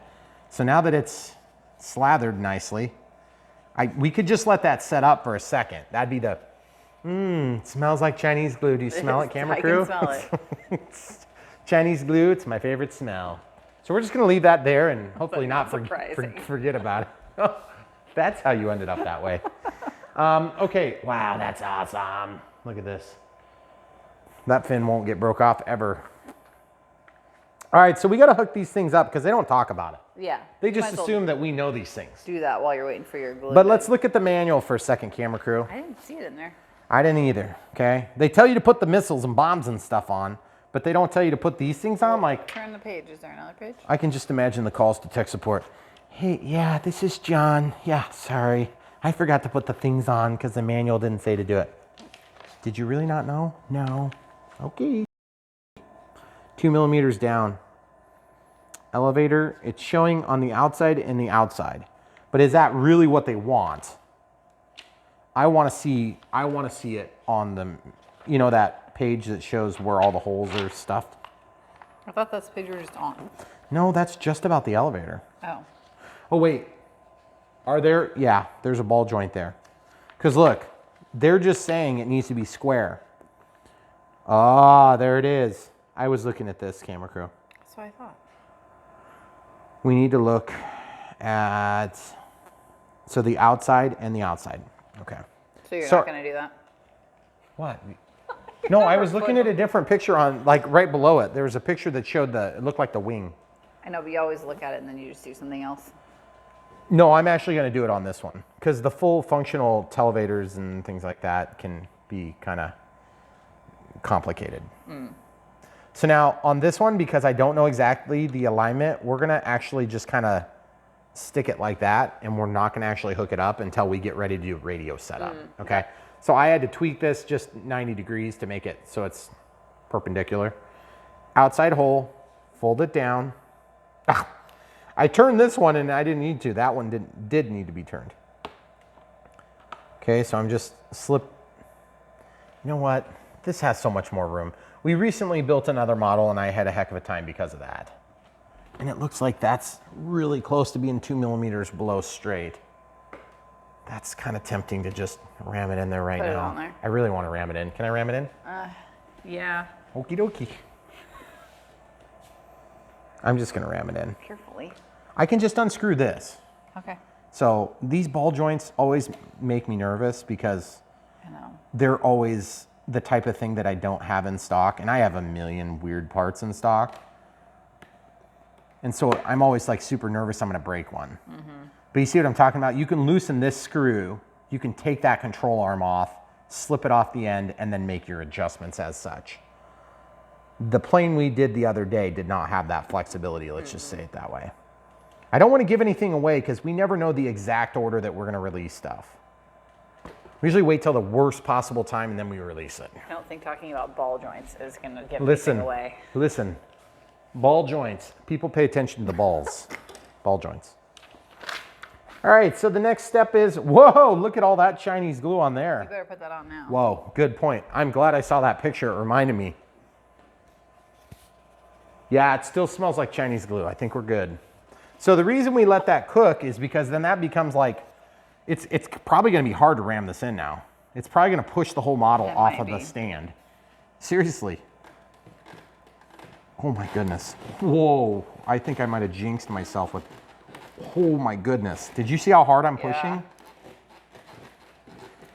I may need your help. So like if you just push against me while I push really hard. Where? I'm just kidding. I was trying to trick you into doing things. Yeah. See that? It's actually, no, I can't get it to go all the way. See that? Don't. I'm trying not to crush the foam. I know. Oh yeah. This poor EDF is like, hey, how come that one gets cooled off? Because it gets cooled off and then it blows its hot air on this one. Yeah. So there's one engine is gonna have a failure before the other. I can't wait to try that. It's gonna be so much fun. Okay, so looking from the bottom or the top down in this case, I just wanna make sure that this tail thing is on there all the way. And I'll be honest, we should have, you know what we gotta do now? I'm gonna show you. Don't take it out. No, listen, I'm gonna show you the trick of the day. Listen, This is, this is not recommended by Camera Crew, but it is recommended by me. Okay, you see all the strings? Check this out. I'm gonna show you the trick of the day. Seriously, if you ever ram it in and it gets all sticky and dry, you have to put new, yeah, I'm serious. If you put new sticky stuff on there, then it'll let it go in there. There's strings all over the place. You guys can't see them, but I can. I'm serious about this, Camera Crew. Don't roll your eyes at me like you know that I'm wrong, because I might be wrong. Okay. See what I'm doing? I'm just getting the tip with a little bit of fresh glue, okay? And you'll be surprised. It'll actually let it slide in there now. believe it when I see it. You want to see it ram in right now? Look at this. Watch this. Oh, yeah. There it goes. Oh, weird. It's a good thing I suggested that. Yes, that's right. It's good to be right once in a while. It is. Otherwise, I would be in big trouble. Okay, so, boy, that was pretty eventful, that last step. Does it say anything? Wait, go back. Does it say anything about the nose cone on that page? I was right there. Okay. Sorry. You mean that one? Yeah. It just says to stick it in. Oh. The tube can come out if you Oh, want. nice. That's twist and stick. Oh, so much better than the F-16. Yeah. Because the F-16 was super easy to lose that. And Yeah. by the way, this is hard plastic. It's not rubber. It's always on the floor in our basement. Yeah, because the cats play with it. And our kids, probably. Presumably the youngest, The most smallest destructive one. one. Hey, guys, watch. This is going to be so cool. I'm going to stick these things in. It's not even directed yet. Where do they go? Are they way up here? Must be. That's crazy. That's that not the doesn't right look side. right. I was gonna say it should be back here. I was Oh. like, why would it ever go up there? That's so weird. What goes up there? Just ordnance? Yeah, that's just ordnance. Ooh, excuse me. Kind of. So these come off really easy, kind of like disconcertingly. Camera crew? Yep. El Holdo. Oh yeah, that was better. When you really get it in there, it's good. When you get it in there, it's good. All right, so, oh yeah, you really got to ram it back there. But that's good, because I was concerned that, and that's sweet because it blocks the view of the servo, which is generally, it's not that big a deal. You're not going to see it when it goes by at 475 miles an hour scale. Miles an hour. I don't actually know how fast this plane goes, so don't hold me to that. Okay, because somebody will tell you in the you comments. you wouldn't be holding me to that anyway. So there's wires here, okay? What the heck? Oh, that's for the light. That light, okay? Ale, give me a big, huge Is it a stein Not of how ale? you spell it. Ale. Still. Whatever. I don't know how to do things with letters and words. That's why you don't teach our kids. Minus and S. Okay. So minus. That's right. I know what colors are and where they That's connect. good. I need to push this in. There we go. All right, guys. So there's this cavity here, and you can kind of force everything into the cavity if you want. Or you can just pinch it out the top of the wing and make it look really cool. Oh, we got to put the spar in. This has happened so many times to me. I get ahead of myself and I forget to ram it in. Well, actually, I usually don't forget that. Uh-oh. Uh-oh. Whoa. Show the people at home. My hole needs reamed out. Look at this. Oh, man. I hate when that happens. Wait, there's... Oh, yeah. It's like a D shape, guys. It is. So I like for real have to, oh, it's better now. It must have been just on the edge. Yeah, I think so. So, all right, if you happen to accidentally hook up your wires first, like an idiot, you know, like me, then what you'll do is you'll slide that through, and then you'll get your wires ready to tuck into this hole, and then you can just pull it through. Let me push. Well, I mean, probably not for that stuff. Okay. Okay, and then these wires, I'm just gonna carefully guide them to their home where they're going to live, because I'm never ever gonna take this thing apart until I do. Is that a pretty fair assessment? Yes. I'm never gonna take this apart until I do. And by the way, as we make this plane heavier and heavier, it gets more and more precarious. And I'm a little bit concerned that it's eventually going to be just like, you know what? I don't like your stand. And I'm just gonna fall to the ground right now. That would ruin my unboxing experience. So I'm gonna very carefully check my antenna. You're good still. Oh yeah, that's so much better. Okay. I still gotta be, you know, the wings are tall enough. I'm just gonna stick the other wing on probably before I worry about screws. Okay. All right, let's see if I can, I may need to ram the shaft in a little bit more. Oh yeah. Whoa. Wow, it just keeps going. That's probably about right though. Okay, so now the connector. Come on, man. I was hoping there'd be one of these that was like this. I know. I thought there would be since it was on the same on the Yeah, tail. that's a little disappointing. Yeah, but 1 or 2 is better than like 12. You know, I was just gonna say, this is still respectable amount of not hard work, Yeah. given the nature of our last 2 builds that were not of the same brand variety. It's just an enjoyable. Just an enjoyable night. 3.5 hour long video. Not yet. We're not Hey, quite listen, an some hour. people like watching that sort of stuff. They like watching her suffering. Oh, that's probably true. What are you doing over there? I'm really having trouble ramming it in the hole. And I think yep, there it is. There it is. So my problem was the hole was elongated.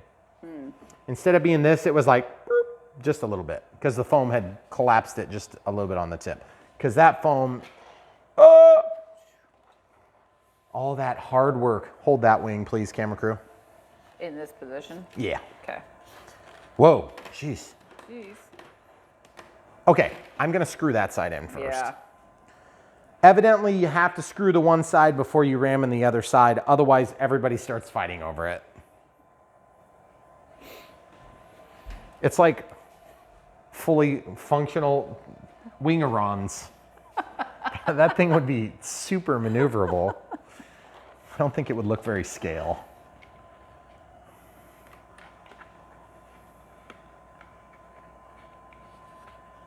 Okay, here we go.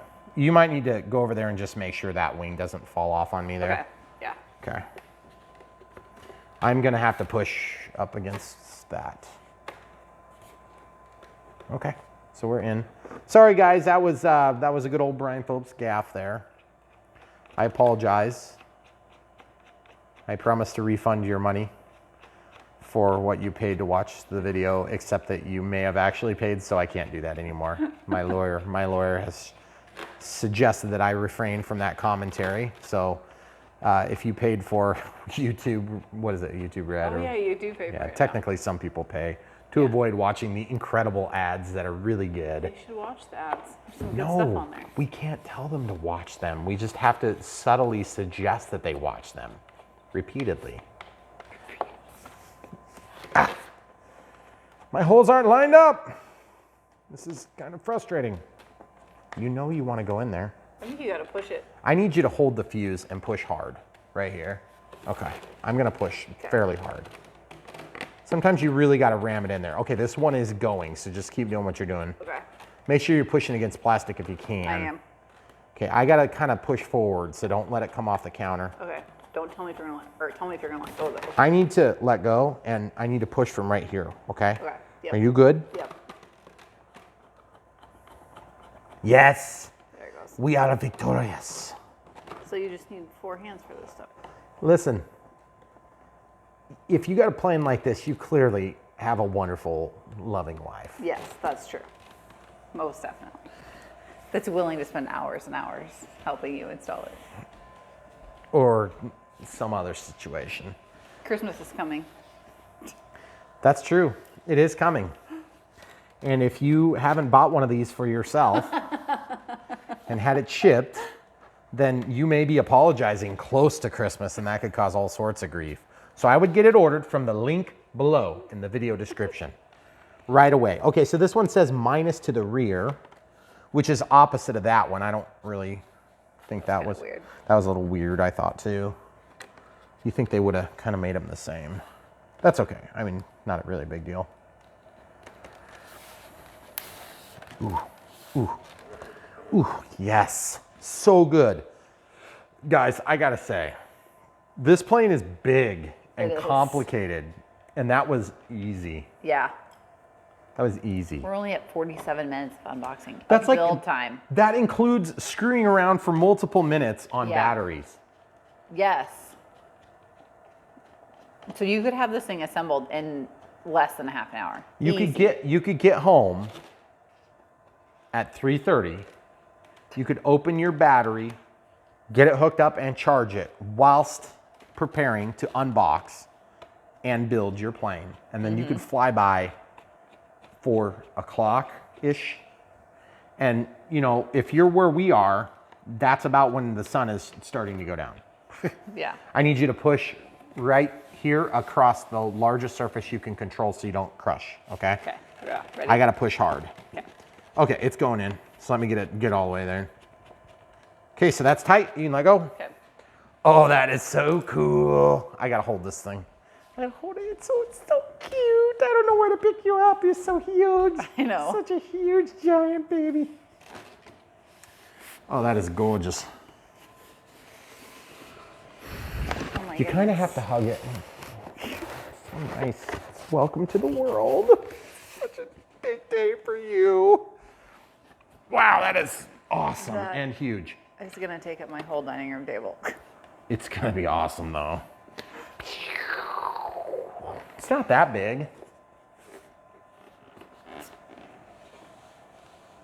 Is it touching my toe yet? Almost. It's shorter than me.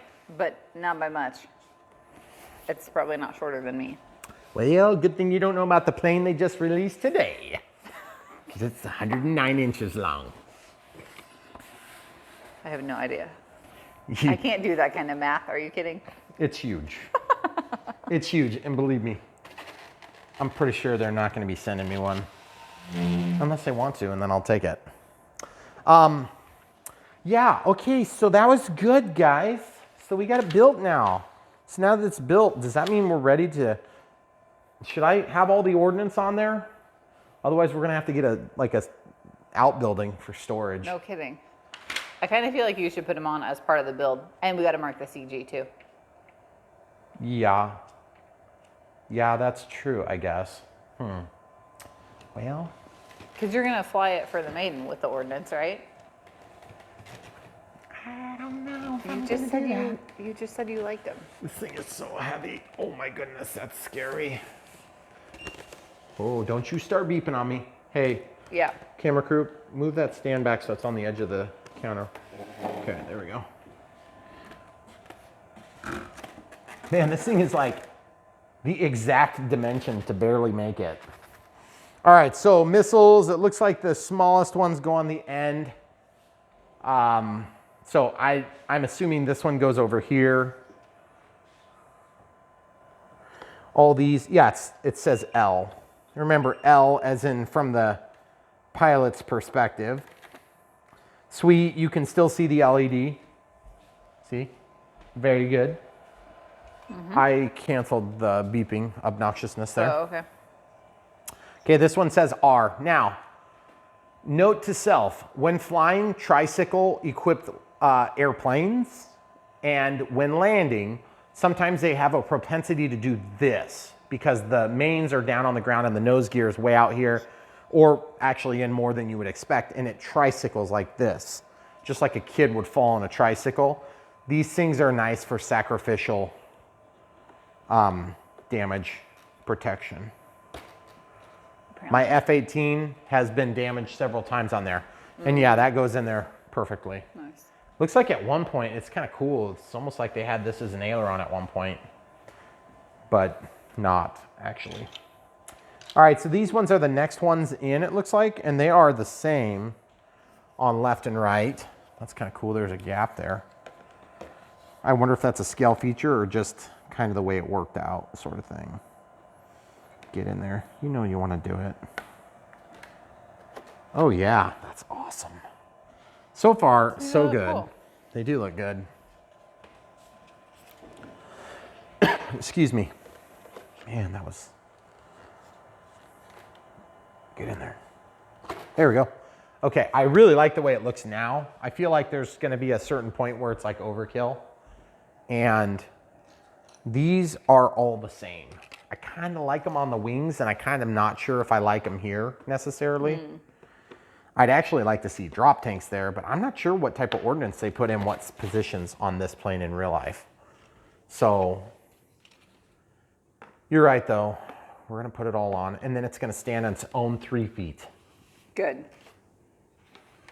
This one's going to be hard to move for all of our family meals and school time. Listen, and we just moved 2 planes down today, okay? you replace it with a plane that's like twice as big. It's okay. It's all part of the show. You know, live by the sword, die by the sword sort of thing. You know, Is that what that is? We live by the airplanes, die by the airplanes. By the airplane. I'll make an interesting. We should start a episode. Patreon account just for plane storage. We should. And it would be like, please help us. We need help. Only you can prevent You keep saying plane we, storage. like, I'm I know somehow it is involved kind in of it this. is kind of a me thing. I guess I admit that. I'm not sure if I'm into these down I here. agree. I like the wing ones, but I do not like the ones as much on the bottom. They don't have them on in the side of the box. They don't have them on the side of the box. So these ones are installed on everything but there. And I'm just concerned, well, you know what though? We got to put the gear in. So once the gear down, we'll see if we have good clearance. And if we have good clearance, we should be good. Okay. Okay, so the next step in this process is it's probably going to be radio setup. CG. You always forget that. No, I don't. I don't forget ever. Okay, sometimes I forget. The reason we have to do that next is because we need to mark it, but you got to keep in mind that the CG requires the battery in there, so it's kind of like mixed territory. Yeah. So you're right. Okay, I'm going to start with a 50C pack, and the 50C pack happens to be the only battery that's not done right now. Of course. Of course. So we're going to use the 100C pack for our CG testing. Another thing about these smart packs that you will very quickly notice is that they are the least puffy packs you're ever going to see. And that's a good thing. That is usually a mark of high quality. So even after beating on these things, you'll find that they don't puff. And when they do, you probably were being very mean to it. I have one pack that I have seen, and I'm talking about a minuscule amount of puff. I'm talking like maybe 5% at most on both sides. It was just barely anything. And I used to have 25% puff on the other brands. Okay, so I have to figure out how I'm gonna get this flipped over so that I can stick the battery in the nose. I feel like the only thing I'm not crazy about on this plane right now is the fact that the nose has a removable, and that's actually not like super strong. Yeah. I don't know why that is. I don't know if I got a bad one or if they glued. We should be good there. I'm good for now, but when we retract, when the gear go Yeah. down, we're gonna have to be careful. Yep. And we are gonna test the CG, I presume, with the gear up in this case. Okay, so canopy off. I don't know if I showed you that in the unbox. I always put these vents here. I don't know if you guys can see that vent hole. And that keeps these things from fogging up totally, which is cool. Okay, so it did come with Velcro, which is nice. I do not have Velcro on this pack yet, but we might as well, let's talk about the difference in weight between these two packs. Because we did talk about the difference in size, but we didn't really talk about the difference in weight. Obviously, every time that you use a battery, actually anything that's gonna be stored energy, like fuel, there's a certain equation of how much oomph or how much life you're gonna get out of your power source. In this case, it's a lithium polymer LiPo. And then how much performance you get out of it. Okay, so that's 703 grams, according to this. That's the 100C. And then the 30C is gonna be 687. So I would do the math, but I don't have a calculator, so I'm gonna get a calculator, except the calculator's not in there, so I can't, oh, there it it's is. over there. It's in the wrong spot. Okay, so what type of percentages are we talking about? This is 704 divided by whatever this is. 686. 686. So that's gonna be about 3% difference in weight. That's minuscule, guys. So you're looking at a dimensional outside dimension issue. Now this one is at 98%. I'm just gonna pull it so that we can do our CG testing with the correct pack. This one's at, and we gotta make sure the lead isn't touching the ground. 712, Wow. That's Why is that crazy. bigger? Yeah, that shouldn't be. Okay, so just to be clear, this is 712 compared to the 100C. That's crazy. 703. Yeah, it's still minuscule. That's about 1.5% different, 1.3% different. So you're still like 4% between the The heaviest smallest. and the lightest. Right, but you would think by, standard measures, you would end up with, on the 50C, you would end up with the middle of the road. Yeah. Okay? But we are stocking, that's like a minuscule difference in weight. So, I mean, that could be like different sizes of like tape on the leads or whatever. yeah, it could be something real minor like that. Okay, so we got the 3 different batteries. I don't think it's gonna make a big enough difference, so we're just gonna test with the 50C just to be on the safe side. And then we'll just put away the 130Cs for the moment so they're out of the way and we don't accidentally knock them on the ground and start a fire and burn up this beautiful plane in the house. Or a house. In the house. Okay, so the Velcro is currently in here like so. That's the way they usually give you at least one Velcro backing, and somebody like spilled their coffee on that, it looks like, at the plant. That's a little bit weird. It's probably just a little COVID coffee, no big deal. Okay, so these are the high quality straps. They are not the low quality ones. These are the ones that you can actually tug on and then they won't rip. And then let's just see how, that's a pretty decent sized battery tray still. I mean, I think I could probably put the 7000 in there. The 7000's a lot heavier. If we have CG issues, we're gonna go straight to the 7000 30C. And yes, 30C, but you've got a little bit more capacity to help offset that higher draw rate. So there's just more power there. There's more potential. I'm just gonna lay it on top. Oh yeah, you can definitely fit it in there. Yeah, you can definitely fit it in there. So if you have a 7000, you're wondering if it fits, you can definitely fit it. And I'm not saying that's gonna CG out well, but you can definitely physically fit it in the hole.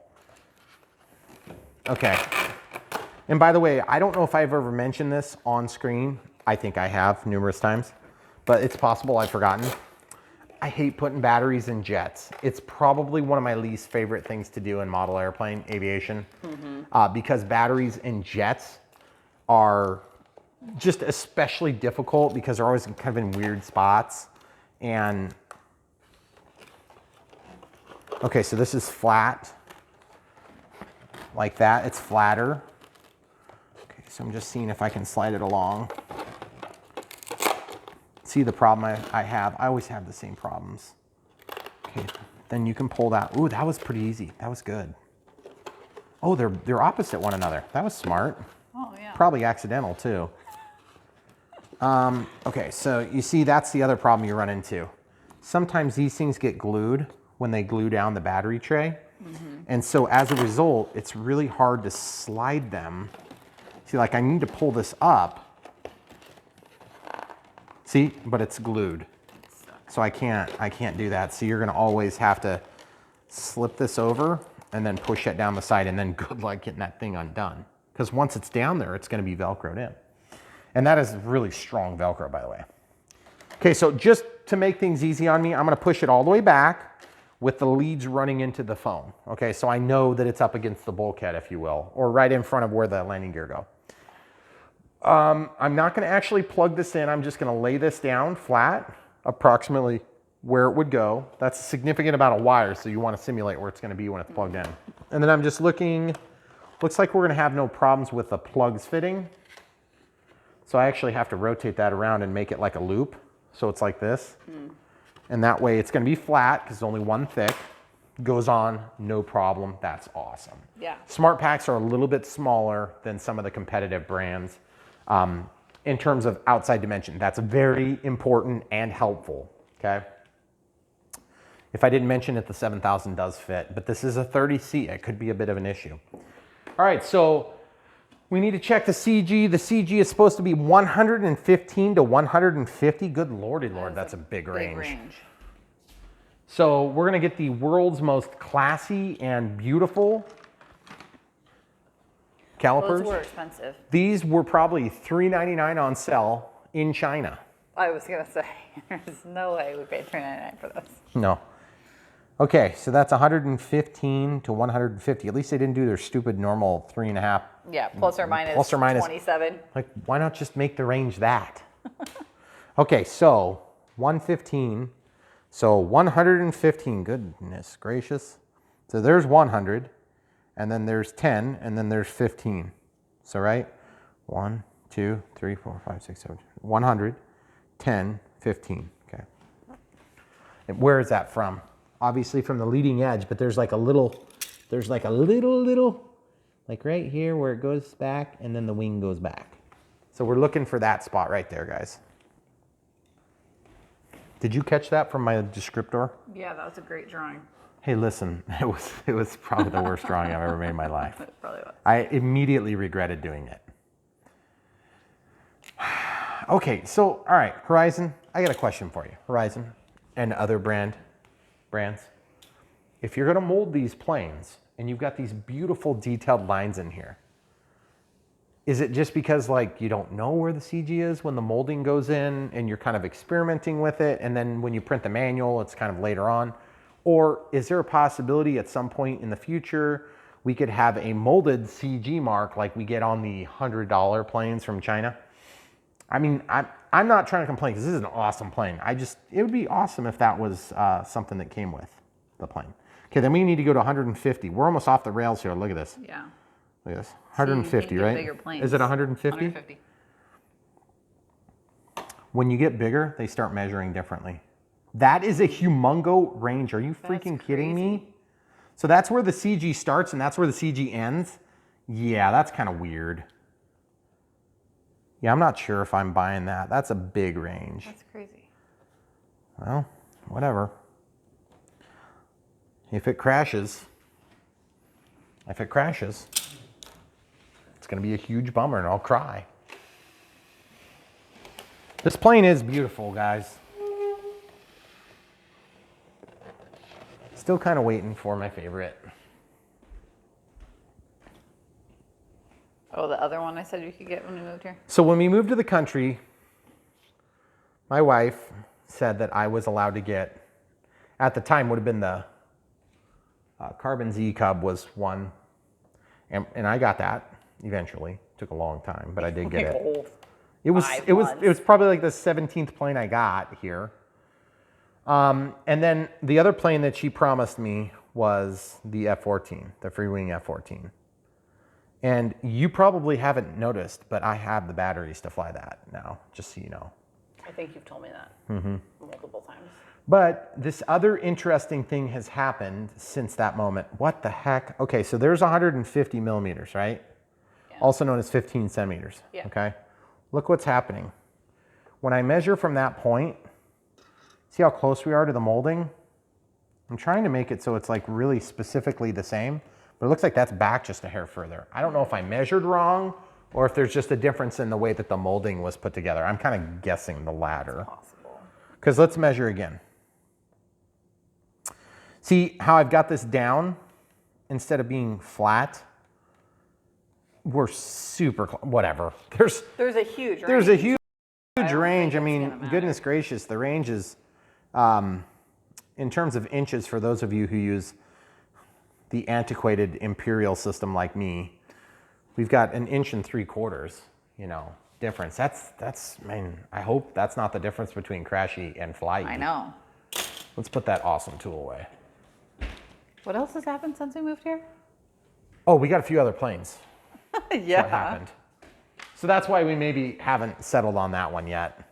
Oh, and then Motion doesn't want to send me stuff, but that's okay. Besides that. Just saying. AL37.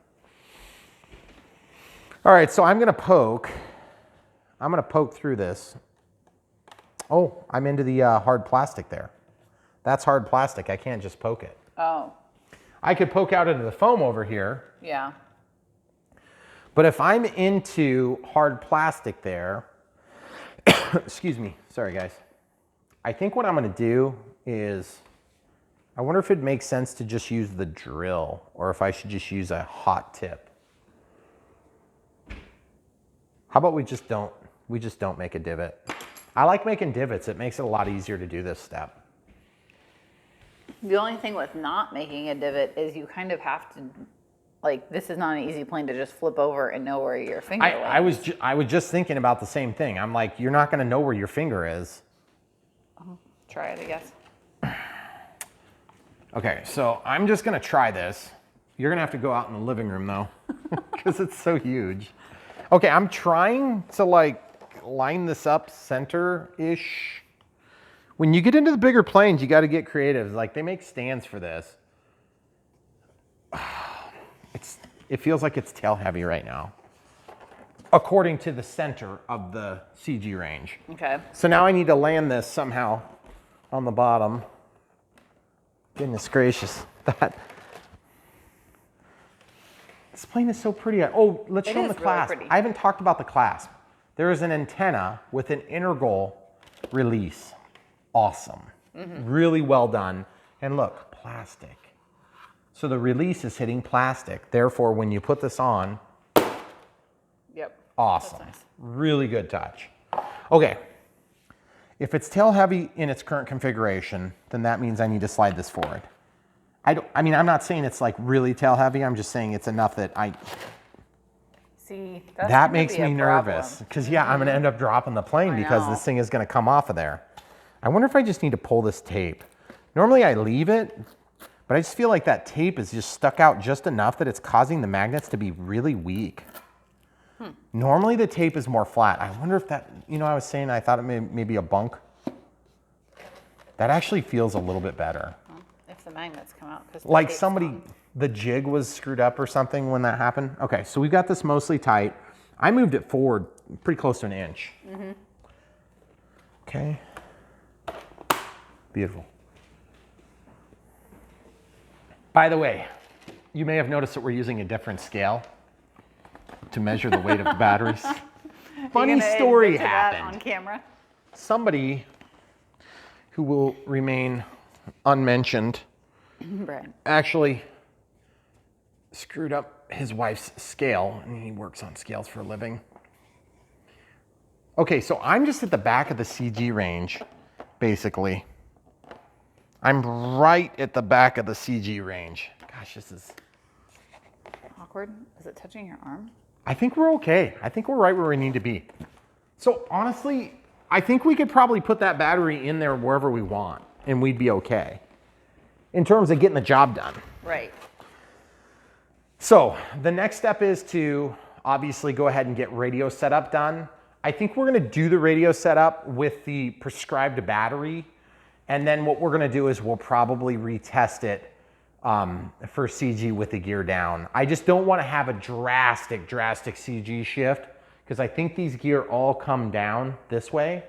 And if the nose of the plane is like, this is not a big impact until you do it 3 times and you got full metal trunnion retracts with oleos and details on there, that's a lot of weight that shifts back. Now, that might be helpful too on an EDF jet in particular. Flying around, you want that CG just spot on. But then when you come into land, a lot of people like to flare and it's a really cool look. But if you can shift the CG back on landing, that might be helpful. So I think for now, we're just gonna be concentrating on trying to get between these 2 marks. And I think we could probably maybe slide it another inch forward, but then let me show you the problem with that. If you go an inch forward, oh shoot, it's shifted. Maybe, I mean, I could just slide it all the way up and see how we do. Of course, this one's not as effective. I know, because then you lose your strap. Okay. Yeah, you're right. So if I tighten that down real tight, I could slide it in and it would just be real tight. So I'm gonna throw this down there to keep it from shifting, but it's fine. We can do radio setup next. Yeah. So we'll pause, get things cleaned up and come right back for the radio setup with the NX6. All right, YouTube, so we're gonna use the NX6, which is awesome. Oh yeah, that's pretty cool. We're gonna set this plane up, the Su-30 twin 70mm EDFs. I believe they're 12-bladed fans. They're beautiful. In order to do this correctly, I kind of got to get the gear down. So we're going to go through the setup, but I just need to be mindful to remember that. And you probably do too, because this plane stand is going to be right in the middle of the retract on that nose gear. So you got to be a little bit careful. And then of course we put the ordnance on my camera crew's wonderful recommendation. So the first step, of course, is going to be, you need to be thinking about if you're going to be binding with AS3X only, or if you're going to be binding with Safe Select. There is a different bind procedure for it. So I'm going to go over this really quick, and then we'll do it for you later before we even build the model in the transmitter, which, by the way, some people have asked, show us how to download these from the website directly to this. It says Wi-Fi, and you can evidently do that. I'm not doing that. If you want to do that, do it yourself. I'm going to show you how to build the model, because if you don't know how to do it, you need to learn how to do it.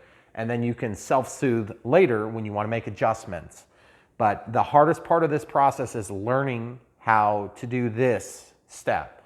And that's what I'm going to do. If you want to download from the website and stick it on a memory stick or do the Wi-Fi, then just do that. It's fine. I'm not trying to fault you for wanting to do that. But setting up a model on these transmitters is like the easiest thing ever. And you should learn to do it. It will make you a better pilot. It will make you a better technical guy for working on this, guy or gal. And I highly recommend that you build your own models. Even if the feature exists, doesn't mean you have to use it. So that being said, if you don't like watching this step, just skip past it. We do timestamp our videos. So we do have a bind plug because this is an AR636B. At some point, this plane is going to have an AR637TA, and this will then have a push button you can press, but they usually include a bind plug anyway. So just so you know. All right, we've already done the build. Okay, so in order to do the Safe Select option, which by the way is on all the time unless disabled, you're going to have to do an assignment of a switch after you get it bound with Safe Select. But the first thing you do is you plug this into your receiver. You plug in the battery, the light starts flashing, you pull the plug out, stays flashing, come over to your radio. In this case, this is the bind button, or excuse me, this is the bind button. You press that and then you turn on the transmitter. And then it goes into the binding procedure. The lady starts talking. She tells you it's binding DSMX, 22 milliseconds, and then you let go. And then the bind procedure is done. You'll notice a dance of the control surfaces. In about that time sequence. Twice means Safe Select is active, and once means the AS3X only is active. Okay, I went through that quickly because that's a question that a million people ask me. It's also outlined on page 11 And then following up on page, it's on page, there's another page that tells you, yes, save select switch designation, which is on page 4, okay? So that being understood, I believe that we're gonna be able to go ahead and do all the functions we need on the NX6. If we run into problems, then we'll go straight back to the DX18 for this model. I don't think we need that though.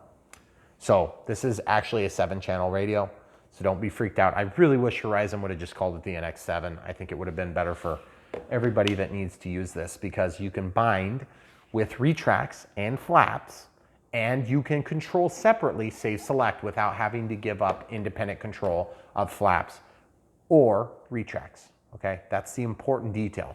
Throttle, elevator, rudder, ailerons, gear, flaps, save select, 5, 6, 7, okay? All right, without further ado, we're gonna get into the build, the radio setup. So we're just gonna turn our transmitter on. Comes up with spectrum. Ooh, hold on.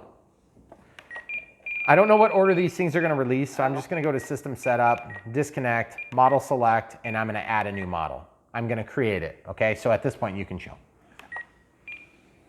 I'm gonna create it. So it's a new acro. So model type is airplane.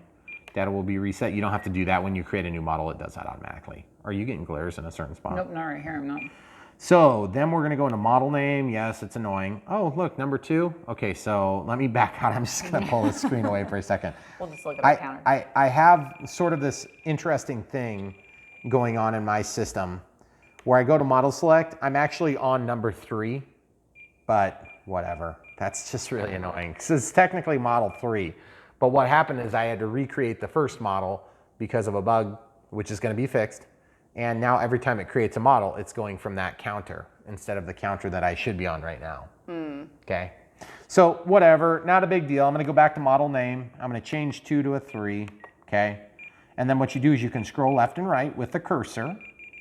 And then you can highlight what you want to change, and then you can scroll. And so in this case, I always try to go through the trouble of naming the plane exactly as it's called by, in this case, Horizon Hobby e-flite. Okay, so e-flite is the brand under Horizon Hobby, if you didn't already know that. So we're gonna type in Su-30, and we'll come right back. Okay, so we've scrolled in this, and we can just hit back, and then it's like beep, beep, beep, beep, beep, beep, beep, beep, which I don't know what that's all about, but whatever.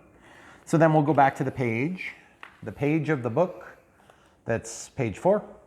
And it's gonna say computerized transmitter setup for DX, all these things. Okay, so whatever you have, that's what you need to set up. In my case, I'm gonna pretend like this is a DX18 because that's what's worked for me in the past.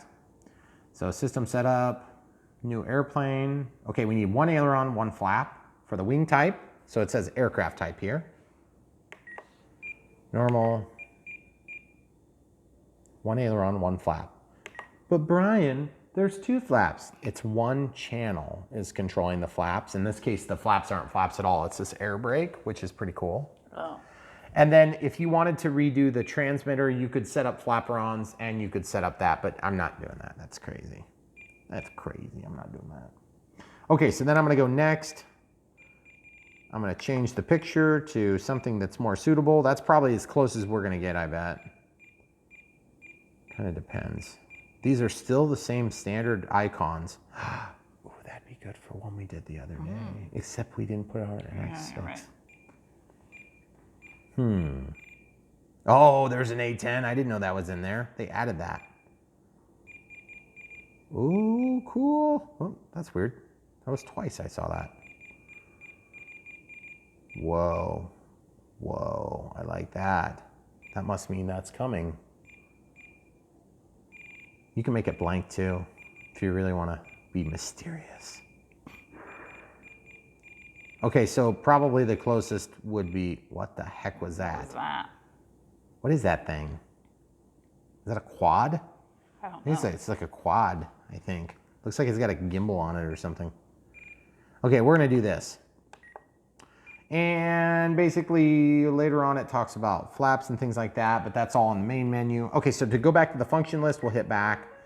Okay, we're in the regular menu. So the first 2 things we want to set up is throttle cut and timers. So inhibit, set it to this switch, switch H, minus 100, so you can look down at the monitor.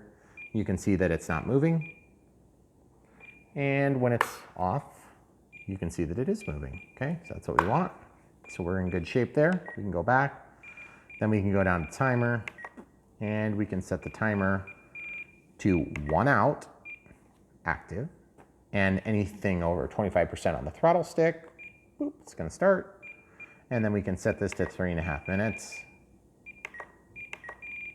Now, telemetry, I believe on this model is probably gonna give you a flight pack voltage, but I don't know that for a fact because on the 636, we didn't always have all the stuff. Also, secondary detail. When we're filming on a black radio, it seems to be really bad on saturation. So I apologize because this is bright. In person, it's very easy to see. I can see everything on that screen. I can read time clear, clear. I can see all the things except for right here, the throttle's blocked by the edge of the screen. It's very good from a directionality standpoint. And I can read everything from here where I'm standing filming. I just can't see anything on the screen. Okay, so camera. But we're not done. Sorry. No, I know. Okay, so then we're gonna go to next. You have to go to next. You have to go to next again. Okay, what do we want? For 1 minute, tone. Tone for 20 seconds. Do we really want tone for 20? That's a lot. I think you did. 10 seconds is like voice. You did voice for 1 minute. Oh, Didn't you? okay. I think, and then inhibited like everything else until expiration. Expiration is tone and vibrate. Mm-hmm. Okay. And then expiration every minute. I'm just gonna do tone because like it gets distracting. Well, except it's hard to tell. I'm gonna have voice for that. Yeah. This is a jet. If you're flying minutes over your timer, you've got a huge battery. You are only flying once. Okay, so then going back, we've got telemetry. We'll auto config that later. You have to wait until it's turned on. You do auto config. Okay, then audio events you can screw with. And then of course you go into the bind here and you can put it into bind mode, but I've not had good success with that. I don't know why. I don't know if I'm doing something wrong. So then flaps. I always forget flaps. Okay, so I want my flaps here. So flap system, I'm gonna click inhibit and I'm gonna go to switch B. And they're suggesting that flap position 0 is 100%.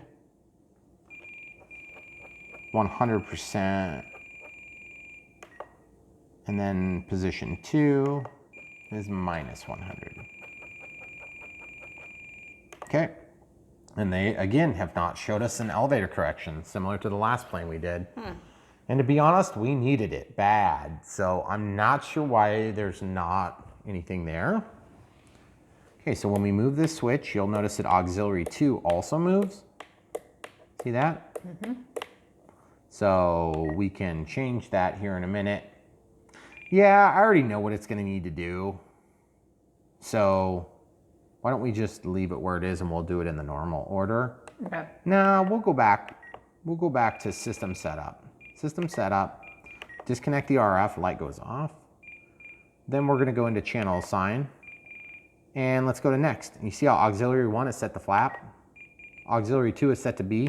Let's just set it to D. Okay, now let's walk out. Now, when I go to monitor by clicking or rolling over one, auxiliary 2 is now on D, and auxiliary 1, or flaps in this case, is on B. Mm-hmm. And then this would be gear. But do they say to flip gear? That's like seems to be the one that's popular. Mm-hmm. I didn't see it though. Nope, I don't, well, servo, reverse flaps. Why wouldn't they just say, instead of 100, say minus 100 and plus 100, whatever. Do you need to set a deployment speed for the flaps? Did it say? It doesn't say, but I'm gonna do it. So I'm gonna reverse the flaps, okay? Then when I go back to flap system, I'm gonna set my speed to 2 seconds because it's just cool and there's no way I'm not doing that. Yeah. All right, so thank you, camera crew. Lots of good details there. So now everything is set. This has been assigned to a channel, which we will later use for our safe select designation. So we're ready to bind. This build has gone super smooth. Yeah. Even though we screwed around for hours like usual. We're still not done. Yeah, we're not done. Okay, so bind plug is ready. Power is off. You know, the thing I don't like about this transmitter, I already told you the one glitch, that's been it, and they're gonna fix that, super easy. And the other thing I don't like is it's kind of slow to turn off. Again, that's such a minor detail, but when you... Probably so you don't accidentally. No, I know that's it, but it's a push button instead of a toggle. Now a toggle could get you into hot water, but they have a delay to turn off on the DX18 with a toggle. I'm guessing it's probably cheaper to manufacture it this way, so I can't blame them for that. Okay, we need to be careful that the gear don't cycle. I doubt they will. Okay. Okay, bind plug. It looks like there is, the bind plug is hooked up to something here. Oh, they use the bind plug to plug in power or some. Oh, look at this. This is fancy. They stole from a Y cable for their lights. Okay, cool. I like that. That's really neat. Then, look, they left us a bind plug extension. Yay. Okay, so if you guys weren't privy to this, all a bind plug does is it shorts ground to signal. Okay? When you short ground to signal, some receivers will allow you to do a control channel on the bind plug. Okay, so just be aware. Some retracts have a low resistive value between ground and signal. And so you will sometimes go into bind mode. You need to be watching for that. I noticed that on one of my earlier builds many, many moons ago. Oh. Yeah. So just be aware of that. Servos don't seem to have that problem, but just some retracts. Okay, this is off and prepared and ready. All my switches are in the conditions that I want them. Throttle cut is on, sticks down, sticks are neutral, and retract switch is where I think it's gonna need to be, but I don't know, I could be wrong. We'll have to resolve that. I'm gonna be Johnny on the spot in case the gear try to come down. The bind plug is plugged in. It's gonna be unplugged as soon as I plug in my battery. So watch for light conditions and be prepared, okay? Oh, Jeez. didn't get it that time. These IC5s are awesome. These EC connectors are not so awesome. And I have a lot of issues. That spark is so nasty. Oh, it's gonna be one of those connectors, dang it. Okay, so we're in bind mode. Pulling this out so we can bind in safe select. The gear have not deployed, that's always nice. Laying the bind switch down, or the bind plug down. Now I'm gonna hold this and press the power until it turns on. Binding. DSMX 22 milliseconds. Telemetry. Okay, so binding DSMX 22 milliseconds and telemetry. Okay. 2 times. Now watch for the gear. They haven't deployed yet. I'm just gonna move things. Elevator, awesome. Ailerons, rudder, rudder, yes. And I need to retract the gear. I probably have to sequence them and you'll hear the pop, but I'm gonna have the camera crew do this time. But I'm gonna power down and power back up before I do it, okay? Because I need to make sure the gear are in the correct position. So you know which one you're doing right there? Okay, so I'm gonna just lift this. This Okay, one? yeah.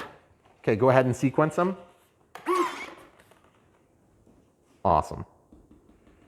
Oh, Now do it again. Ooh, so cool. Did they go down? No, they only went. Okay, that's what I meant by sequence them. That is so cool. So cool. That's cool. Those lights are really bright. Yes, they are. Awesome. So as you can see, steerable nose gear, oleo retracts. Look at this. That is so cool. Functional oleos. This thing, which in real life, these louvers open and close, and they actually close off this whole front in a real one. And then those on the top of the plane, I believe they open up. And that's to stop debris from getting sucked into the inlets. Because they don't do FOD checks in Russia. They just land on it. No, I'm serious. FODs, foreign objects and debris, or debris. And that's why they do that. in Russia because they basically designed these planes to be flown off field, which is pretty cool. Okay, so now we test again. Oops.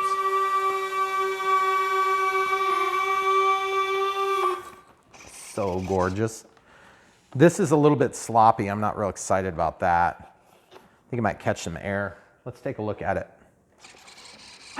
Bright landing lights. Wow. That is so cool that they put 3 lights on there. Yeah, that's pretty cool. That is really cool. And they have reflectors. That is so cool. And you can hear Safe freaking out over there. Mm-hmm. So that means Safe is on. So now, camera crew, if you would be so kind as to grab that out of the way. Okay, so the gear doors stay open, it appears. So let's put this on its ground. That is so cool. All right, so now that we know the condition of the landing gear, typically when I assign my landing gear, I want the gear to be down like this because that's the way I'm gonna put it away. And then when I pull it, it's gonna go up, okay? So I know I'm flight ready when I have the switches in this condition, and this is the throttle cut. Of course, I haven't tested the throttle cut. It is working. Okay, so the timer is cleared. So now my next thing is I'm gonna go ahead and power down, power back up, and just make sure we don't have any sequencing issues on the landing gear. Okay, so I'm unplugging the power. I'm gonna power this down, and you're like, Brian, you don't have to resequence that. And I said, I think you're right, but this is a creature of habit sort of thing here. I'm used to this in machine world, not in airplane world. Okay, so in machine world, I would want this on first, okay? I'm still getting used to pressing and holding to wake it up, okay? So we can lay that down now. This has got to be like the most expansive. I hate plugging these things in when they spark.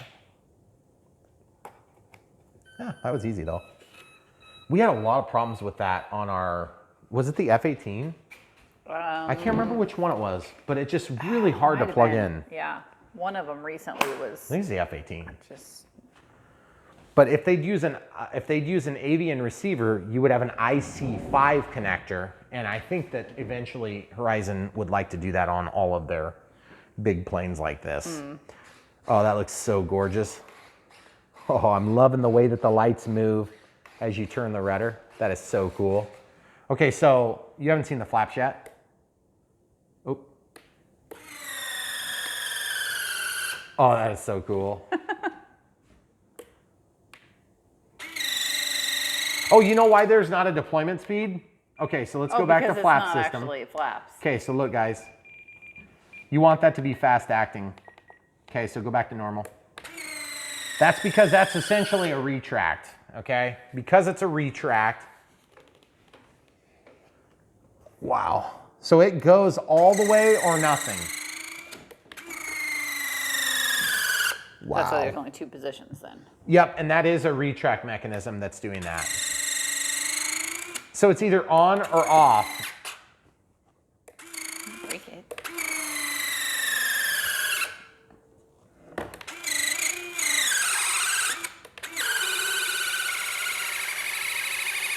What are you doing? I'm trying to load it like it would be in real life. In real life, there would be load on that. Oh, okay. That is really cool. So I'm trying to figure out, does it go to half position? No, it doesn't. So really it's got a landing mode and it's got a off mode. You're not gonna ever open an air brake to take off. But I'm just trying to think if I'd rather just have it turn on if I move this from the neutral position at all. I'm not sure. I'm used to landing mode, so that's fine. All right, so the next thing that we need to do is we need to do safe select designation because currently safe is on. So let's show the people at home how to do this. So normally when you want to do safe select designation, you move the sticks on mode 1 or 2 transmitters. You're going to pull the sticks down and in, and you're going to move your switch 5 times. 1, 2, 3, 4, 5. You see the dance? See the dance? Mm-hmm. Okay, so now you can let go. Safe is now on or off. Probably off right now, okay? So my throttle cut's on, so I'm safe to pick this up. It's on. You can tell because it's attempting to level the plane. Mm-hmm. Okay, so we'll let that down. So now let's show the people what we're gonna do. We're gonna click, we're gonna go to servo setup, we're gonna go to travel, and then go to reverse. And we're gonna switch auxiliary 2. See, now it's backward. So this means AS3X, and if I wanna go to safe, you can kind of hear it when it moves the elevator, okay? So with safe off, there should be nothing moving now. See, it's not trying to level it. Right? Those LEDs are bright. I like that. Really bright. And it's cool because it kind of catches on the missile. And so that tail on the missile glows in more than one direction. So I like that a lot. Yeah. That is so gorgeous. Okay, so I gotta try throttle cuts off. Hold on. Clear the timer. What the heck? Throttle cuts on. There's nothing happening. So, what is going on? Is there something I missed here? It is kind of weird. Oh, there's no throttle plugged in because it's unplugged. That would explain it. I must have grabbed it when I was screwing with the bind plug. Uh-oh. Except I noticed there was a gap in there. You see that? Yeah. Well, I mean, I see there's a gap. Excuse me. I'm filming. That's more important. No, I know. Okay, so I've got the throttle plug here. Looks like the throttle probably got yanked out when I was screwing with it, or it was just unplugged to begin with. Oh, throttle cuts on. On, right? Okay, yep. I was gonna say, the ESCs got power, they just didn't get any signal. Now you hear? And there's 2 of them. 2 ESCs. Okay, throttle cuts off. Oh, this is gonna be crazy. It's powerful. It's opening the door. It's blowing the door. Man, that thing screams. Goodness gracious. Okay. All right. Now the test I wanted to do earlier. I just need to make sure there's not like loose nutsacks You're sitting around already like knocking dust around from somewhere. Yes, that's awesome. Now I can finally clean the computer. I've been waiting for the twin 70 millimeters for this reason. Okay, here we go. Oh, do you want me to compete with the fan first? All right, here we go, guys. Watch your...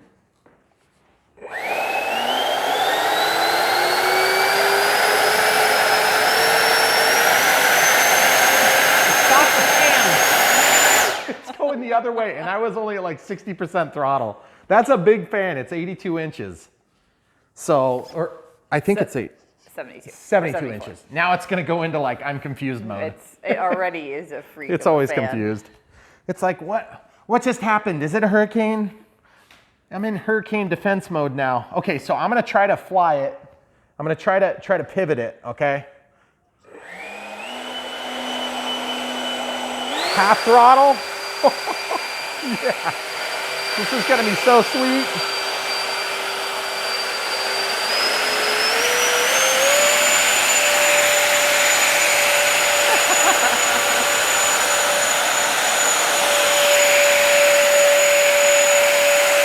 It's pretty dang close. Okay, so what have we learned from that test? Our cat didn't like it. The cat didn't like it, and neither did any dogs within 100 miles. But what I can tell you is that it's very close to 1-to-1 power to weight ratio.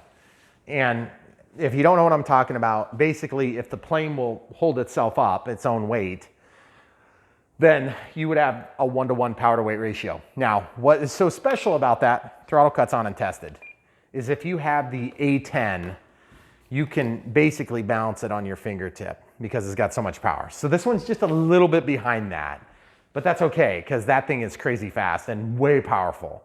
So I feel like we're gonna be doing pretty good on this. Now the F-18 was kind of a long ways off of 1-to-1.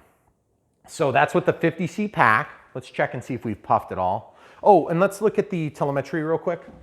I always forget to do this step. So 2 things. We have the receiver voltage, which is good. And that's all you get. So then let's go down to telemetry here, and let's go auto config.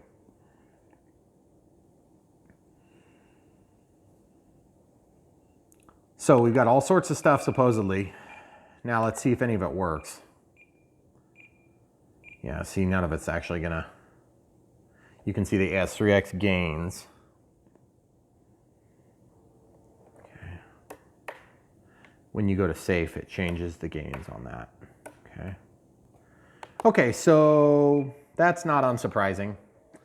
And the other thing we want to do is set up Expo, dual rates and Expo. So looking in the manual, they're suggesting high rates at 100 and low rates at 70. And then they show the deflection in high rate and low rate, okay? So this is kind of interesting because they have two different charts here, okay? And they both correspond to slightly different things, okay? So we're just gonna use the Brian Phillips method that works better anyway. There's only been one time that I felt like that didn't work better or didn't work for us, and that was on the Ultrix, because the Ultrix had a flight controller in it that needed that as an input to make decisions on what mode it was supposed to be in. So we're gonna go to dual rates and Expo, DR and Expo from the function list. So the function list, you just click and then there it is. Okay, so this is gonna be something you guys have seen before. And I'm just gonna beat it in again. See 0, 1, 2. Okay, so on 0, we're gonna go up. This will be the least amount of deadening or softening of the sticks. So we're gonna go to 5%, then we'll do 10%, and then we'll lower the rates down to like 90, and we'll do 15. Okay, so you notice it's 5, then 10, then 15, okay? That just gets us a little something. We're gonna start in the middle, and then if we don't like the way it is, we can get back to the ground. If it's insensitive enough that I need more sensitivity to land it, I can go more sensitive. Or if it's too sensitive and I can't land it, then I can go less sensitive. But I start in a neutral state to get me flying, okay? Then we make adjustments on the Maiden, and then we go less and more. So if it's like extra windy and you want more sensitive controls so you can overwhelm some of the wind impact, then you can go to your more sensitive setting. Or if it's maybe like super dead calm and you just want to do a super high speed pass, like super low to the ground, you can bring it up a little bit more, okay? But normally you'd fly neutrally. So now we'll click aileron, we'll go to elevator. You got to make the assignment to switch F in this case. I'm gonna go Expo to, on elevator, we'll go to 5. Then we'll do 10. Then on the most deadened setting, we'll do 15, and we'll drop the rate down to 90. And then we'll go to rudder. We'll make our assignment back to switch F. We'll go 5, and then we'll go 10. And the plight of, okay, we'll go to 90% on the tops, the most deadened at 15. So now you're like, wait, that's a pattern. Yes, it is, okay? So they're all the same. So we just start in the middle mode, and we've got our get out of jail free card with less, so it's more crazy. And then we have the normal flight mode, and then we have the less crazy, okay? So that's all set, and it's ready to go. So at this point, throttle cuts on, we have the safe select assigned, and we have the flat mode set. Which, it sounds like somebody's opened their garage door there. It's like, wait, why do they keep opening and closing the garage? The kids are thinking downstairs. So at this point, now it's time to fly, except it's kind of dark. So we'll have to wait until the sun comes up, and also it's beautiful flying conditions, because I can't wait to fly this thing. Another side note, if you're flying an EDF jet and you've got wind and it's nice and laminar and it's just really straight and going the same direction, wind is your friend. But if you have jumbled wind and it's all over the place and it's irregular, it's just as bad as with any other plane. But when you have wind going down the runway, it can help you a lot with these really scale planes that tend to run a little bit heavy. And because you can fly at a lower ground speed and you can get them onto the ground easier. That being said, these gear are big. I don't think that this thing is gonna help anybody out with grass. But the thing is, I think it's gonna help with beautiful looks, and it's gonna really be cool out on our paved strip. So that being said, you've already seen the flight, so we're jealous of you, future people. But when this thing flies, I'm sure it's gonna be demonstrating just how awesome it really is. If you like the NX 6. So far, I've been very happy with it. It's pretty much could replace the DX18, but obviously before I really dive in with both feet, I'm gonna probably get to a 10 because I'd like a little bit more channels so that when I do a more sophisticated plane than this, I can get it. But to be perfectly honest, we don't go a whole lot further on this channel. We have a couple of times. I think the most I've ever done is 10 channels. So, but that being said, this plane is gorgeous. I cannot wait to see it fly. In terms of the ability to put it together, I hope the landing gear are half as good as the F-18 because that thing has great landing gear. And the oleos on the back, there's not oleos, but they're spring loaded. So it just goes straight up into the shaft. So it's maybe a little bit less exciting looking, but it sure is functional, okay? The other thing too is the elevator. The elevators already seem to be down the 1 to 2 degrees that was called out in the manual. The LEDs are extremely bright, which is very good. If they're not bright, they don't do anything. So if you're a manufacturer of RC aircraft and you're putting in lights, do me 2 favors, make them bright and make them simple and realistic so that, you know, we have red and green. Red is right returning. And then if you have a white light on the front or the back, preferably on the back, it really does make it easier. Beacons, I can live with them or without them, but anti-crash beacons on top or bottom are a really cool effect. But really what I need is nav lights and tail light so that I can see orientation of all 3 axes. Forward-facing lights are maybe less critical because when I'm flying toward myself, it just doesn't seem to be as big a deal. When I'm flying away from myself, I want to know, and I need that time to help respond so I can get back. That's assuming I'm flying actually in the dark. Any questions, camera crew? Any questions? Any questions? I think it's awesome. I would like you to buy this from the link in the description below.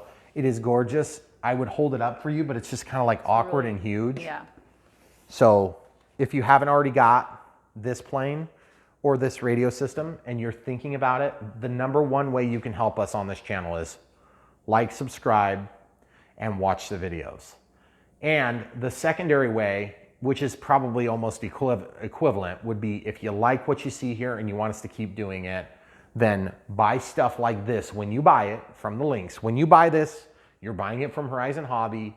You can use your coupon codes. All that stuff still works. You just have to follow my link, and then the manufacturers see that, and then they help us, you know, in response to having good sales numbers and things like that. So it does help us a lot. So secondarily, of course, it helps to support our channel a little bit financially when you buy from the links because they help us out that way. So that being said, if you're going to help us, those are the 3 or 4 things you can do. Like, subscribe, just like everybody else. Click the bell for notifications if you want notifications. If you're not getting notifications, I had somebody the other day telling me, one of my regulars, saying I wasn't getting a notification. And it was Ed and Gloria. So anyway, yes, we know who you are, people. Of course, we don't know what you look like. So if you see me out in public, out in the world, make sure you tell me who you are, because I have no clue who you are when you look at me like weirdos. Because I'm like, I've never seen you, but you've seen me. We don't know who you are. So then, of course, buy from the links below. So we appreciate it. And by the way, I am a Horizon fanboy. You have surely noticed this, but we review it all. We review the cheap stuff, we review the expensive stuff, and we kind of do a little bit of everything in between. When I say expensive, this is still relatively expensive. If you had 2 jet turbines in here, you'd be talking about a $15,000, $20,000 plane. And I don't do those yet just because I would be scared to fly them myself. But at some point, someday, that'd be cool.